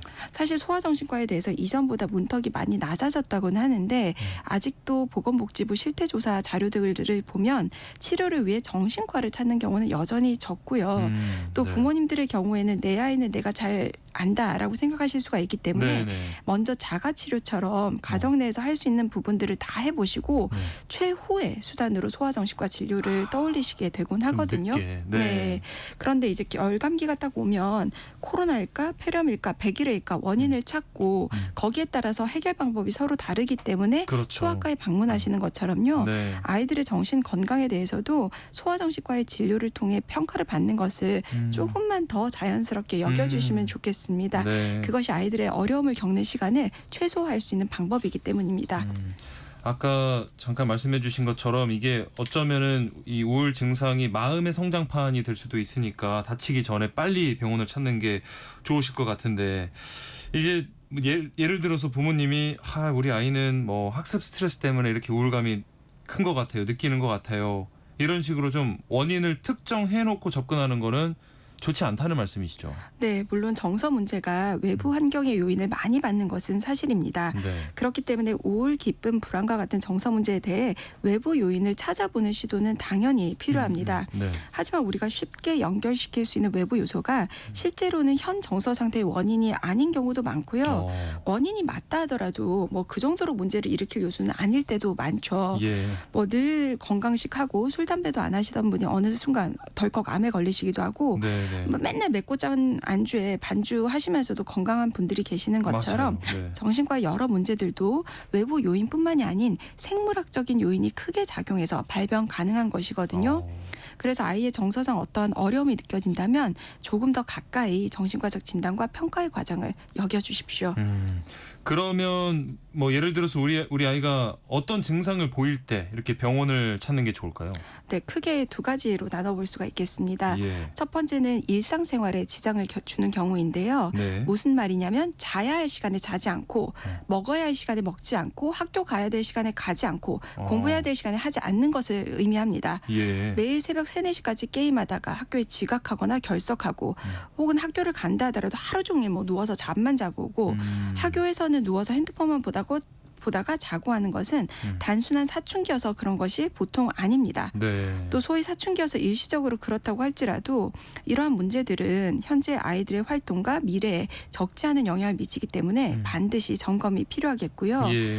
뭐 쉽게 생각하시면 집에 엄마나 아빠가 회사 매일 지각하시거나 무단결근하시고 제 시간에 밥 안 드시고 잠은 새벽까지 안 자고 게임하고 계시면 그걸 그냥 그럴 수도 있지 하고 넘어갈 문제는 아니지 않습니까? 그렇죠, 네, 그렇죠. 아이들한테도 마찬가지입니다.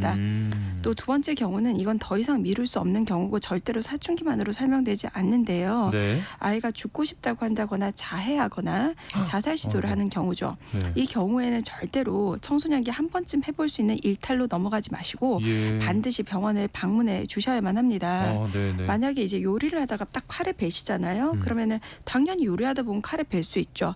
그럴 수도 있는 문제이긴 하지만 그래도 다치면 병원에 가서 봉합하고 항생제 처방받아서 먹어야 되지 않습니까? 그럼요. 그런 것처럼 사춘기나 학업 스트레스 아니면 친구 관계 스트레스 때문에 그렇다라고 할 수 있는 문제라고 할지라도 그 정도가 심한 정신적 상처를 준다면 이는 병원에 가서 치료를 받아야 되는 문제라는 말이죠. 이렇게 병원 치료를 병행하면서 집에서도 또 참 잘 해줘야 될 것 같은데 부모가 집에서 어떻게 대하는 게 필요할까요? 네, 정신건강의학과 문제에 있어서는 한 가지 선입견이 존재하는데요. 네. 그건 바로 정신건강의학과 문제가 의지의 문제다라고 보는 것이에요. 의지, 네. 그것이 소아정신과가 되면 한 가지 선입견이 더 추가가 되는데 그건 바로 아이의 문제가 부모의 문제라고 여기시는 거죠. 아하, 네, 물론 건강 문제에 있어서 본인의 낳고자 하는 의지는 정말 중요하고 가족은 치료의 중요한 자원인 것은 사실입니다. 네. 하지만 약물 치료를 포함한 정신과 치료가 의지와 반대되는 일도 아니고요. 의지를 약하게 만드는 것은 더더군다나 아닙니다. 네. 현재 없는 혹은 부족한 의지를 키우기 위한 방법 중에 하나가 정신과 치료이고 또 그중 일부가 약물 치료이고요. 무엇보다 가족은 치료의 중요한 자원이긴 하지만 치료의 주체는 분명 아이입니다. 네. 네. 그래서 진료실에서 보면 꽤 많은 경우 아이가 뭐 학원 때문에 학교 때문에 바쁘니까 부모가 대신 와서 약만 받아가면 되는 거 아닌지 물어보시곤 하는데요. 네. 이것은 의료법에 저촉될 뿐만 아니고요. 네. 법적인 문제를 떠나서도 치료의 주체인 아이가 자신이 현재 처한 혹은 느끼고 있는 여러 어려움을 직접 보여주고 거기에 맞는 약과 면담을 받는 과정이 치료를 위해 필수적인 과정이고요. 그렇죠. 또 본인 스스로가 치료의 목표를 알고 본인 상태를 점검하는 과정을 거쳐야 되기 때문에 네. 아이의 직접 내원은 너무나 중요한 치료 요소입니다. 또 두 번째로는 네. 약을 먹는 아이들에게 언제까지 약 먹을 거니 스스로 이제는 좀 해봐야 되지 않겠니라고 하시면서 약물 치료는 왠지 잘못된 것이라는 메시지를 은연중에 계속해서 전달하게 되는 경우들이 많은데요. 네네. 아이의 회복을 바라는 마음에서 비롯된 말씀이지만 사실 아이 입장에서는 약을 먹고 나아지고 있는 나 자신을 경험하고 있는데 네. 이를 약에 의존하는 내 자신으로 평가절하게끔 만드는 말씀일 수가 있거든요. 네네. 물론 이제 정신과 약에 대한 심리적 불편감이 아직도 존재하고 우리나라는 문화상 정신과 약뿐만이 아니라 소위 양약에 대한 거부감이 상당히 존재하기 때문에 네. 장기간 투약이 필요한 정신과 약에 대한 심리적 거부감은 더욱 크게 느껴질 수는 있겠어요. 그런데 약 그런 거 아닙니다. 우리가 신발 신었다고 걷게 되는 거 아니잖아요. 신발을 신고 내가 걸어야 되거든요. 네. 마찬가지로 약은 신발 같은 하나의 치료 수단이고요. 신발이라는 것이 거친 땅 위에서 발을 보호해서 더 오래 안전하게 걷게 할 수 있는 도구인 것처럼 정신과 약물 역시 투약을 통해서 의지를 다시금 생성되게 하고 조금 더 빠른 회복을 통해 일상으로의 빠른 복귀를 도모하는 도구입니다. 네. 또 약에 대한 부작용이 걱정되시곤 할 텐데요. 다녀보신 분들은 아실 테예요. 소아정신과에서는요. 약의 부작용과 작용에 대해서 상당히 상세하게 설명드리는 편입니다. 네. 그렇지만 왜냐하면 부모님들의 염려를 너무나 이해하기 때문인데요. 그래도 충분치 못한 부분이 있다면 직접 물어주세요. 아직은 인공지능 답변에 오류가 많더라고요. 앞으로 좋아지긴 하겠지만 또 아이들에게 왜 이 약을 처방하는지는 카페나 인공지능보다 담당 선생님이 제일 잘 아실 거기 때문에 직접 물어보는 것을 주저하지 말아 주십시오. 맞습니다. 요즘에 워낙 뭐 인공지능이 뭐 잘 돼 있고 잘 알려준다고는 하지만 부정확한 정보들이 있을 수 있고 또 부모가 스스로 이렇게 판단하는 것도 위험할 수 있으니까 꼭 선생님을 담당 의사 선생님을 찾아서 물어보시고 상담을 통해서 치료 방법을 찾아가시면 좋겠습니다. 자, 오늘은 소아청소년 우울증에 대해서 이야기를 나눠보고 있는데요. 관련해서 궁금한 점들 문자로 받아봤습니다. 바로 상담으로 이어가 보겠습니다. 먼저 임미원님, 중3 딸이 우울증이라고 하네요. 짜증을 너무 심하게 내고 부모랑 하루 한마디도 안 하고 계속 화만 내서 병원 갔더니 우울증이라고 합니다. 거기에 ADHD라고도 하는데 우울과 ADHD 약을 먹은 지 일주일 지났는데 변화가 하나도 없어요. 어려서부터 좀 미리 치료를 받았어야 했을까요? 라고 문자를 주셨네요. 이 발견했을 때가 제일 빠른 때이기 때문에 뭐 미리 살피고 이런 게 아니라 지금도 너무나 잘하셨고요. 네. 다만 약이라고 하는 게 저희과 약이 잘 빨리 듣질 않아요. 네, 뇌라는 게 굉장히 소중한 장기이기 때문에 네. 보호막이 굉장히 단단합니다. 네. 그래서 머리에 들어가는 데까지 시간이 적어도 뭐 3주 이상 이렇게 걸릴 수가 있기 때문에 선생님이랑 상의하시면서 조금만 더 기다려 주십시오.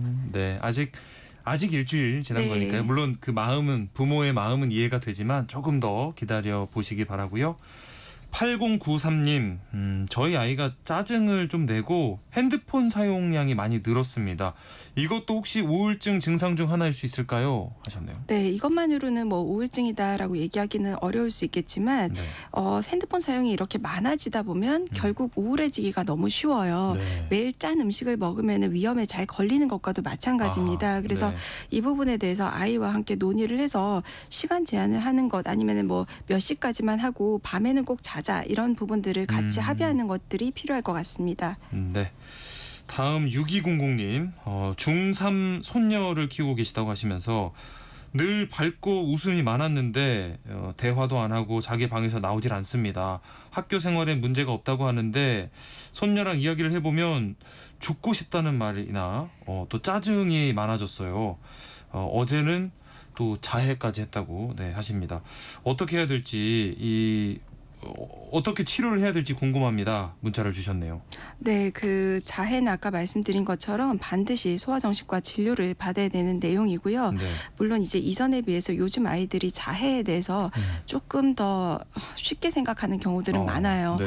하지만 하는 아이와 안 하는 아이는 완전히 다른 마음가짐을 가지고 있거든요. 네, 네. 굉장히 괴로워서 현실 도피적으로 자해라는 그런 아픔을 통해 가지고 현실을 좀 잊고자 하는 이런 방식이기 때문에 어떤 것이 그렇게 힘들게 여겨졌는지 탐색하는 과정이 반드시 필요하기 때문에 네. 소아정신과 진료를 가까운 곳으로 해서 빨리 예약을 좀 잡아주셨으면 좋겠습니다. 네. 그리고 늘 밝고 웃음이 많았다고 할지라도 그런 부분들이 늘 건강하던 사람이 덜컥 암에 걸리는 것처럼 네, 네. 충분히 그럴 수 있는 내용이고 학교 생활에 문제가 없다니 참 다행이지만 완벽주의적인 아이들은 외부에서는 최대한 표시를 안 내고 있다가 아주 심각할 때까지 문제가 드러나지 않은 경우가 많기 때문에 네. 더욱더 주의가 필요할 때가 있습니다. 네, 전문적인 상담과 치료를 받아보시는 게 좋겠습니다. 2790님, 손자가 동생이 생기는데 무엇이든 반대로 하고 폭력적으로 변했어요. 어떻게 챙겨주면 좋을까요? 조언 부탁드린다고 문자 주셨습니다. 이거 많이 둘째가 스트레스 생기는 건가요? 받죠. 네, 예, 네. 너무 스트레스 받아서 좋은 자극이라도 뭔가가 변화가 일어나면 우리는 항상 스트레스를 받아요. 그렇죠. 좋은 상급지로의 뭐 이사 아니면 이직 이런 것들도 다 큰 스트레스라고들 하고 우리 경험도 해봤잖아요. 긴장되고. 네. 근데 동생이라는 건 특별히 좋을 게 없거든요. 이제 그러니까 굉장히 이제 아이들한테는 힘든 자극일 수 있어요. 그래서 이런 부분들에 대해 가지고는 그냥 아이랑 따로 뭐 일주일에 뭐 월수금 뭐 오후에 몇 시는 꼭 같이 시간을 일부러 내주신다거나 네. 그렇게 하면서 익숙해지게끔 만드는 그런 과정들이 필요할 것 같습니다. 뭔가 자기만 이렇게 받던 사랑을 빼앗기는 느낌이 이렇게 들 수도 예, 있을 것 우리도 같은데 이해가죠. 예. 네, 잘 또 다독이면서 함께 시간을 보내주시라는 조언 해주셨습니다. 이분들 가운데 임미원님, 8093님, 6200, 2790님 네, 모바일 햄버거 쿠폰 보내드리겠습니다. 세모정 톡톡 상담소 우리 아이는 왜 오늘 여기서 마치겠습니다.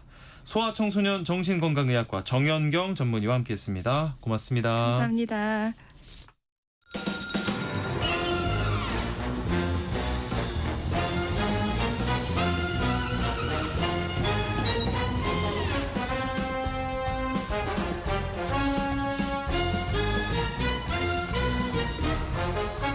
이번 주 목요일은 공연을 소개하는 시간인데요. 라디오 객석 1열 목공소 공연 제작사 랑 안영수 대표와 함께합니다. 안녕하십니까? 네, 안녕하셨습니까?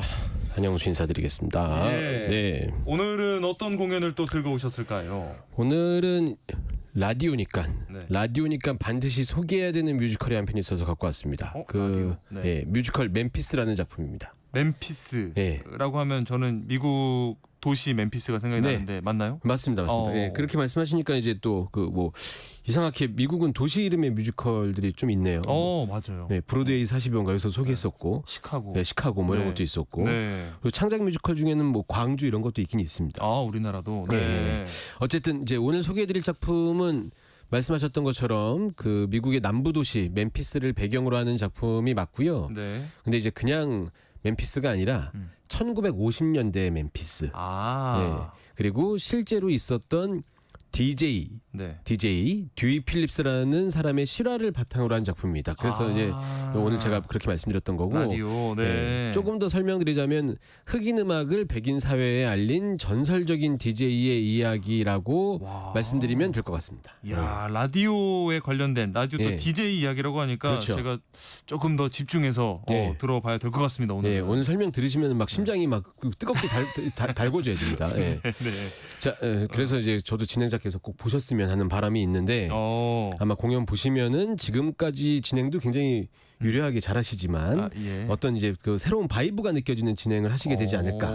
단 세상의 모든 정보와 맞는지는 모르겠습니다만 그건 이제 알아서 판단하시는 거고. 뭔가 한 단계 조금 성장하고 폭을 넓힐 수 있는 그런 기회가 되리라고 믿고 한번 오늘 듣고 저도 꼭 한번 가보겠습니다. 성장보다는 완전 다른 색깔의 사람이 돼야 됩니다. 그래요? 네. 일단 조금 더 이 DJ에 대해서 설명을 해드리자면 이 듀이라는 이 DJ가 멤피스에서 흑인과 백인 예술가 모두의 음악을 들려준 그 시기에 그 네. 시대에 어허. 유일한 백인 진행자였다고 하고요. 예. 그냥 그 딱 상징적으로 말씀드리자면 엘비스 프레슬리의 노래를 최초로 송출한 라디오 DJ로 유명한 분이라고 합니다. 아. 네.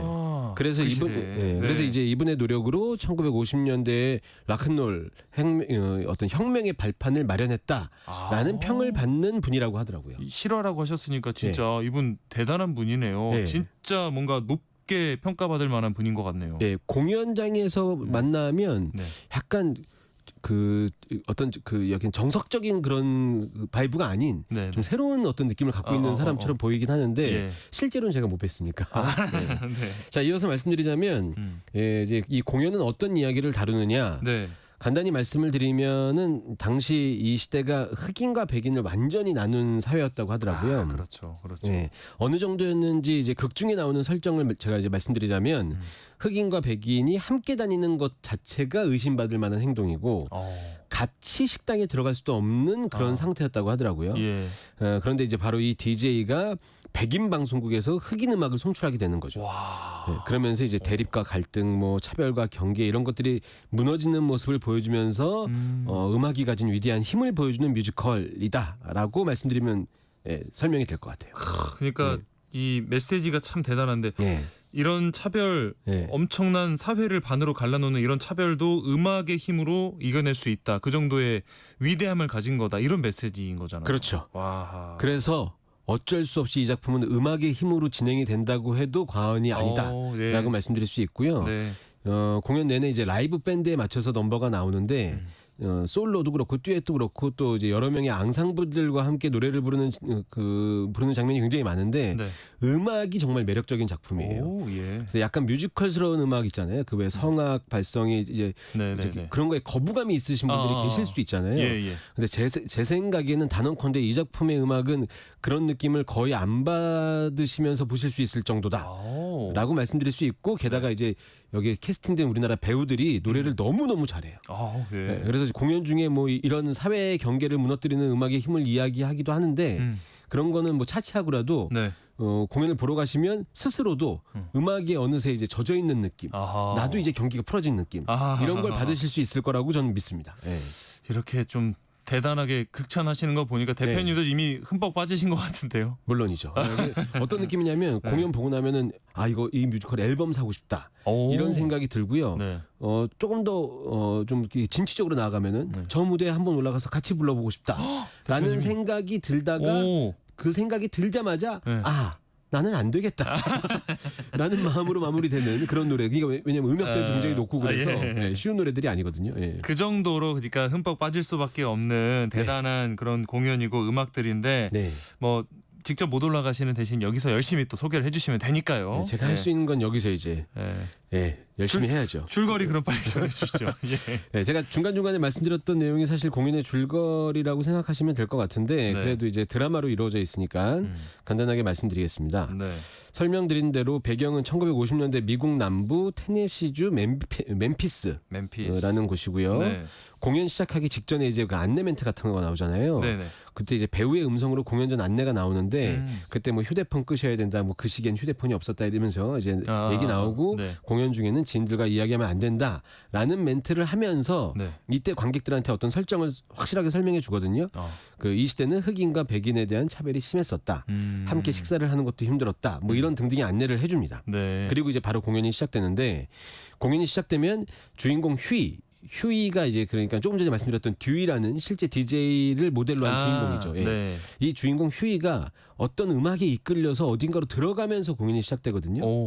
이 주인공 휴이가 들어간 곳이 바로 흑인 구역인 빌 스트리트에 있는 언더그라운드라는 클럽이라는 그 클럽인데 그곳에서 나오는 음악이 빠져서 이제 자기도 모르게 들어가게 되는 거죠. 그렇다면 이제 이 언더그라운드라는 곳은 어떤 곳이냐? 그 말씀드렸던 것처럼 흑인들이 있는 곳인데 바로 이 흑인들이 본인들의 영혼을 담은 노래를 부르고 즐기던 그런 클럽이었던 거죠. 바로 거기에 이 클럽 주인 이 델레이의 여동생이 있습니다. 네. 펠리샤라는 이 등장인물인데 이 네. 펠리샤가 노래를 부르고 있었고 아하. 그 노래를 듣고 휴이가 그 음악에 빠져서 거기에 싹 들어가게 되는 거죠. 예. 그리고 이제 거기에 들어가자마자 거기 흑인들이 막 이렇게 그 노래를 부르면서 즐겁게 즐기고 있는데 이 백인이 휴이가 딱 들어오니까는 이 휴이를 이상하게 바라봅니다. 그렇죠. 예. 경계하겠죠. 예, 그러면서 이제 경계하고 아는 체도 안 하고 저 뭐야 뭐 이러면서 이제 약간 그 이상한 분위기가 연출이 되죠. 네네네네. 이때 이 휴이가 거기에 있는 사람들한테 지금 노래 부르고 있는 이 펠리샤의 노래를 자기가 어떤 방법을 써서라도 세상에 널리 알리겠다고 막 공언을 하면서 그걸 또 노래로 이게 딱 풀죠. 그 씬을. 예, 그러면서 이제 그들과 좀 친하게 되는데 그 이후로 휴이는 방송국 DJ로 막 지원을 하게 됩니다. 네네. 그런데 이제 이 휴이라는 사람의 너무 자유로운 모습에 방송국에서는 쉽게 채용을 못하고 거절을 막 당하게 되는데요. 네. 그러던 중에 이제 백인 전용 라디오 방송국 중에 하나인 WHDZ Z라고 하나요? 예, 뭐, Z? 예, G라고 Z? 하면 되죠. 예. 예. WHDG를 방문한 휴이가 그곳 DJ가 거기서 이제 백인 음악을 틀던 DJ가 잠시 음악을 틀고 자리를 비운 사이에 라디오 부스에 그냥 확 들어가게 됩니다. 뭐 허락도 없이 그냥 들어갔어요. 들어가서 락앤롤 음악을 틀어버려요. 예. 이 정도면은 예. 진짜 지금 라디오 DJ로서 아찔에 소름 돋는 대형 사고인데요, 이거. 예, DJ도 DJ건이와 PD는 심할서 가게 뭐 이렇게 되는 거죠. 그렇죠. 정장 입어야죠. 예. 예. 그래서 이제 쫓겨날 위치에 처하게 되는데 그래서 이제 음악 부랴부랴 끄고 막 이렇게 됩니다. 네. 근데 끄자마자 뭐 하는 짓이야 막 이렇게 하고 있는데 잠시 뒤에 이 라디오 그 방송국으로 이 10대들의 전화가 막 빗발치게 돼요.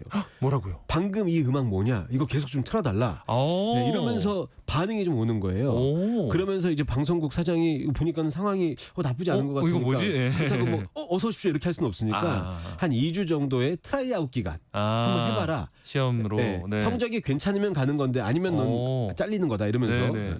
그렇게 이제 허락을 받게 되죠. 그러면서 이제 자유로운 영혼 휴이가 본인의 아지트가 생긴 꼴이 되는 거죠. 그러면서 이제 그 자기가 원하던 음악들을 틀게 되는데 이런 음악이 이제 방송된 적이 없으니까 사람들의 인기를 막 얻게 되고 결국 펠리샤의 노래를 틀 수 있게 됩니다. 네. 이제 그렇게 막 유명세를 얻게 되는데 명성이 생기고 영향력이 생긴 휴이의 입장이 있지만 펠리샤의 꿈은 사실은 더 큰 곳을 바라보게 되거든요. 이제 과연 이들이 어떤 어려움을 또 겪고 그 어려움을 또 어떻게 극복하게 되는지 그리고 도대체 노래를 얼마나 잘 불러야 이런 그 시대가 갖고 있는 잘못된 틀을 깨부실 수 있는지 그러니까요. 공연장에서 직접 확인하시면 될 것 같습니다. 아니 지금까지 스토리만 들어도 뭔가 하나가 완성이 되고 다 이뤄낸 것 같은데 뒤에 또 이야기가 더 있나 보네요. 네, 저도 이런 얘기가 1막에 다 끝나서 깜짝 놀랐거든요. 근데 이제 2막에 또 다른 얘기들이 다른 얘기라기보다는 더 큰 꿈을 위한 얘기들이 펼쳐지는데 공연장에서 보시면은 숨겨진 스토리도 있고요. 무대 장치 같은 것들도 많이 볼만하니까 공연장에서 꼭 경험해 보셨으면 좋겠습니다. 무대 장치에도 뭔가 특별함이 있나 보네요. 네. 그 뭐 무대 장치 잠깐 간단하게 말씀드릴 겸 뮤지컬 멤피스 몇 배 재밌게 보기. 요거 한번 정리해서 한번 얘기해 볼게요. 몇 배 재밌게 보기. 몇 배 정도 될지 그러면 팁 한번 좀 전해 주실까요? 네. 저도 이제 대본 작성하면서 급하게 써본 건데 뮤지컬 멤피스 몇 배 재밌게 보기. 일단 첫 번째는 그 공연장에 미리 도착하기입니다. 미리 도착하기. 이게 그 모든 공연에도 다 마찬가지 적용될 수 있을 만한 룰인 것 같은데 공연장에 미리 도착하시면 사진 찍을 스팟이 굉장히 많거든요. 그렇죠. 근데 부랴부랴 오시면 그런 것들 다 경험하지 못하고 사람들이 로비에 막 많은 상태에서 들어가시면 티켓 찾고 들어가시기 바쁘거든요. 화장실 다녀오시고 줄도 좀 길거든요. 그래서 조금 미리 가시면 사진 찍을 곳이 많고 저도 이제 거기 로비를 갔다 왔는데 공연 봤으니까 저는 한참 미리 갔었죠. 개인적으로 로비에 라디오 부스처럼 꾸며진 포토존이 있어요. DJ 이야기니까요. 네, 근데 그게 이제 그냥 약간 뭐라 그럴까요? 건성건성 그냥 약간 모양새만 내보는 이런 게 아니라 나름 실제 1950년대 라디오 부스 같은 느낌을 잘 만들어놨어요. 그리고 그 안에 있는 소품들이나 이런 것들도 디테일도 좀 있고 그래요. 완전 1950년대 느낌은 아니라고 하더라도 무대 위에서 있는 부스를 싹 갖고 온 느낌이라 거기서 사진 찍으시면 좋을 것 같고 그런 사진 말고도 뭐 요즘 유행하는 네컷 사진 같은 거 찍을 수도 있고 그리고 이제 굿즈 상품도 많이 있습니다. 아, 네. 이게 음악이 워낙 그 좋은 뮤지컬이다 보니까 굿즈 상품 뭐 티셔츠 같은 곳에도 넘버가 쭉 앨범처럼 적혀 나와 있고 네. 이런 것들을 많이 사는데 이런 것들 조금 서둘러서 공연장 가시면 많이 즐겨서 그 공연장 쉽게 가시는 거 아니니까 그렇죠. 그 많은 추억을 만드실 수 있을 것 같습니다. 아하, 일단 뮤지컬 멤피스 몇 배 재밌게 보기 첫 번째 팁은 일찍 가라였고 또 있을까요? 또 다른 방법은 이제 공연 중에 나오는 건데 제가 무대 장치 얘기했으니까 무대 전환 중에 1950년대 방송국 같은 배경이 나오거든요. 이때 이제 오른쪽 왼쪽 무대 바라봤을 때 오른쪽 왼쪽 그 무대 전곡하신 분들은 뭐 상수 하수 이렇게 얘기하는데 그렇죠. 왼쪽 오른쪽이 양쪽에 아주 예전 중계 카메라 같은 게 나와요. 큰 거요. 네, 큰 이제 카메라 같은 거 선이 이어서. 그렇죠. 그럼 이제 배우들이 그 카메라를 향해서 막 연기하게 되거든요. 근데 거기서 그냥 보여주는 식이 아니라 그 영상에 찍힌 화면이 실제 무대 위에 있는 장치에 곳곳에 마련되어 있는 영상 모니터로 송출이 됩니다. 아, 그 실시간으로 찍는 장면이 위에 화면에 그게 이제 그 몇 군데서 이렇게 보여지게 되거든요. 별거 아닌 것 같지만 이 장면이 그 송출되는 장면이 흑백으로 보이는 영상이에요. 그래서 그 시대감도 좀 느낄 수 있고 그렇겠네요. 입체적인 무대를 즐기실 수 있다. 이렇게 말씀드릴 수 있을 것 같고 상징적으로 또 빼놓을 수 없는 거는 제가 계속 말씀드렸던 이 음악인데 이 음악을 소화할 배우들이 얼마나 많이 있을까 싶을 만큼 음악이 굉장히 어렵기도 하고 좋기도 하거든요. 근데 이제 그걸 정말 잘 소화하는 배우들이 이번에 캐스팅 됐다고 저는 생각이 되더라고요.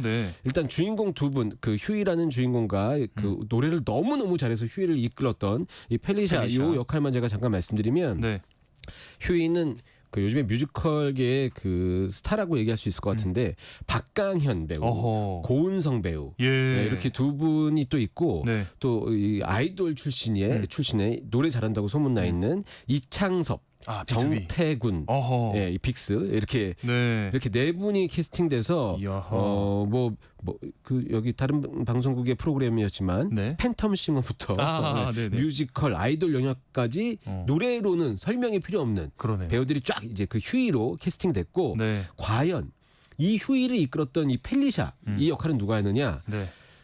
이제는 정말 많은 분들이 알게 되신 정선아라는 배우, 정선아, 유리아, 그리고 입만 벌리면 어디 음까지든 무조건 다 낼 수 있을 것 같아 보이는 손승연, 이런 배우들이 참여하거든요. 그래서 공연 1막 끝나고 나서 화장실 갈 때 관객들이 다들 화장실 가면서 와 정선아, 와 손승연 미친 거 아니야?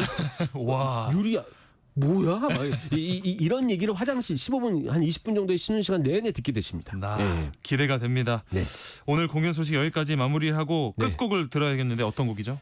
뮤지컬 멤피스 가운데 정태군, 정선아 배우가 함께 부른 Still Your Rock and Roll 이라는 넘버 하나 갖고 왔습니다. 네, 지금까지 랑 안영수 대표 함께했습니다. 목공소 감사합니다. 감사합니다. 세상의 모든 정보 오늘 여기서 마무리하고요. 모바일 쿠폰 당첨자는 홈페이지 공지사항에 띄워드리겠습니다. 끝으로 뮤지컬 멤피스 중에 Still Your Rock and Roll 함께 들으시고요. 저는 내일 다시 찾아뵙겠습니다. 행복한 오후 보내세요. 아나운서 임지웅입니다. 우리 함께 나눈 영원의 노래들이 그대로 남아있어.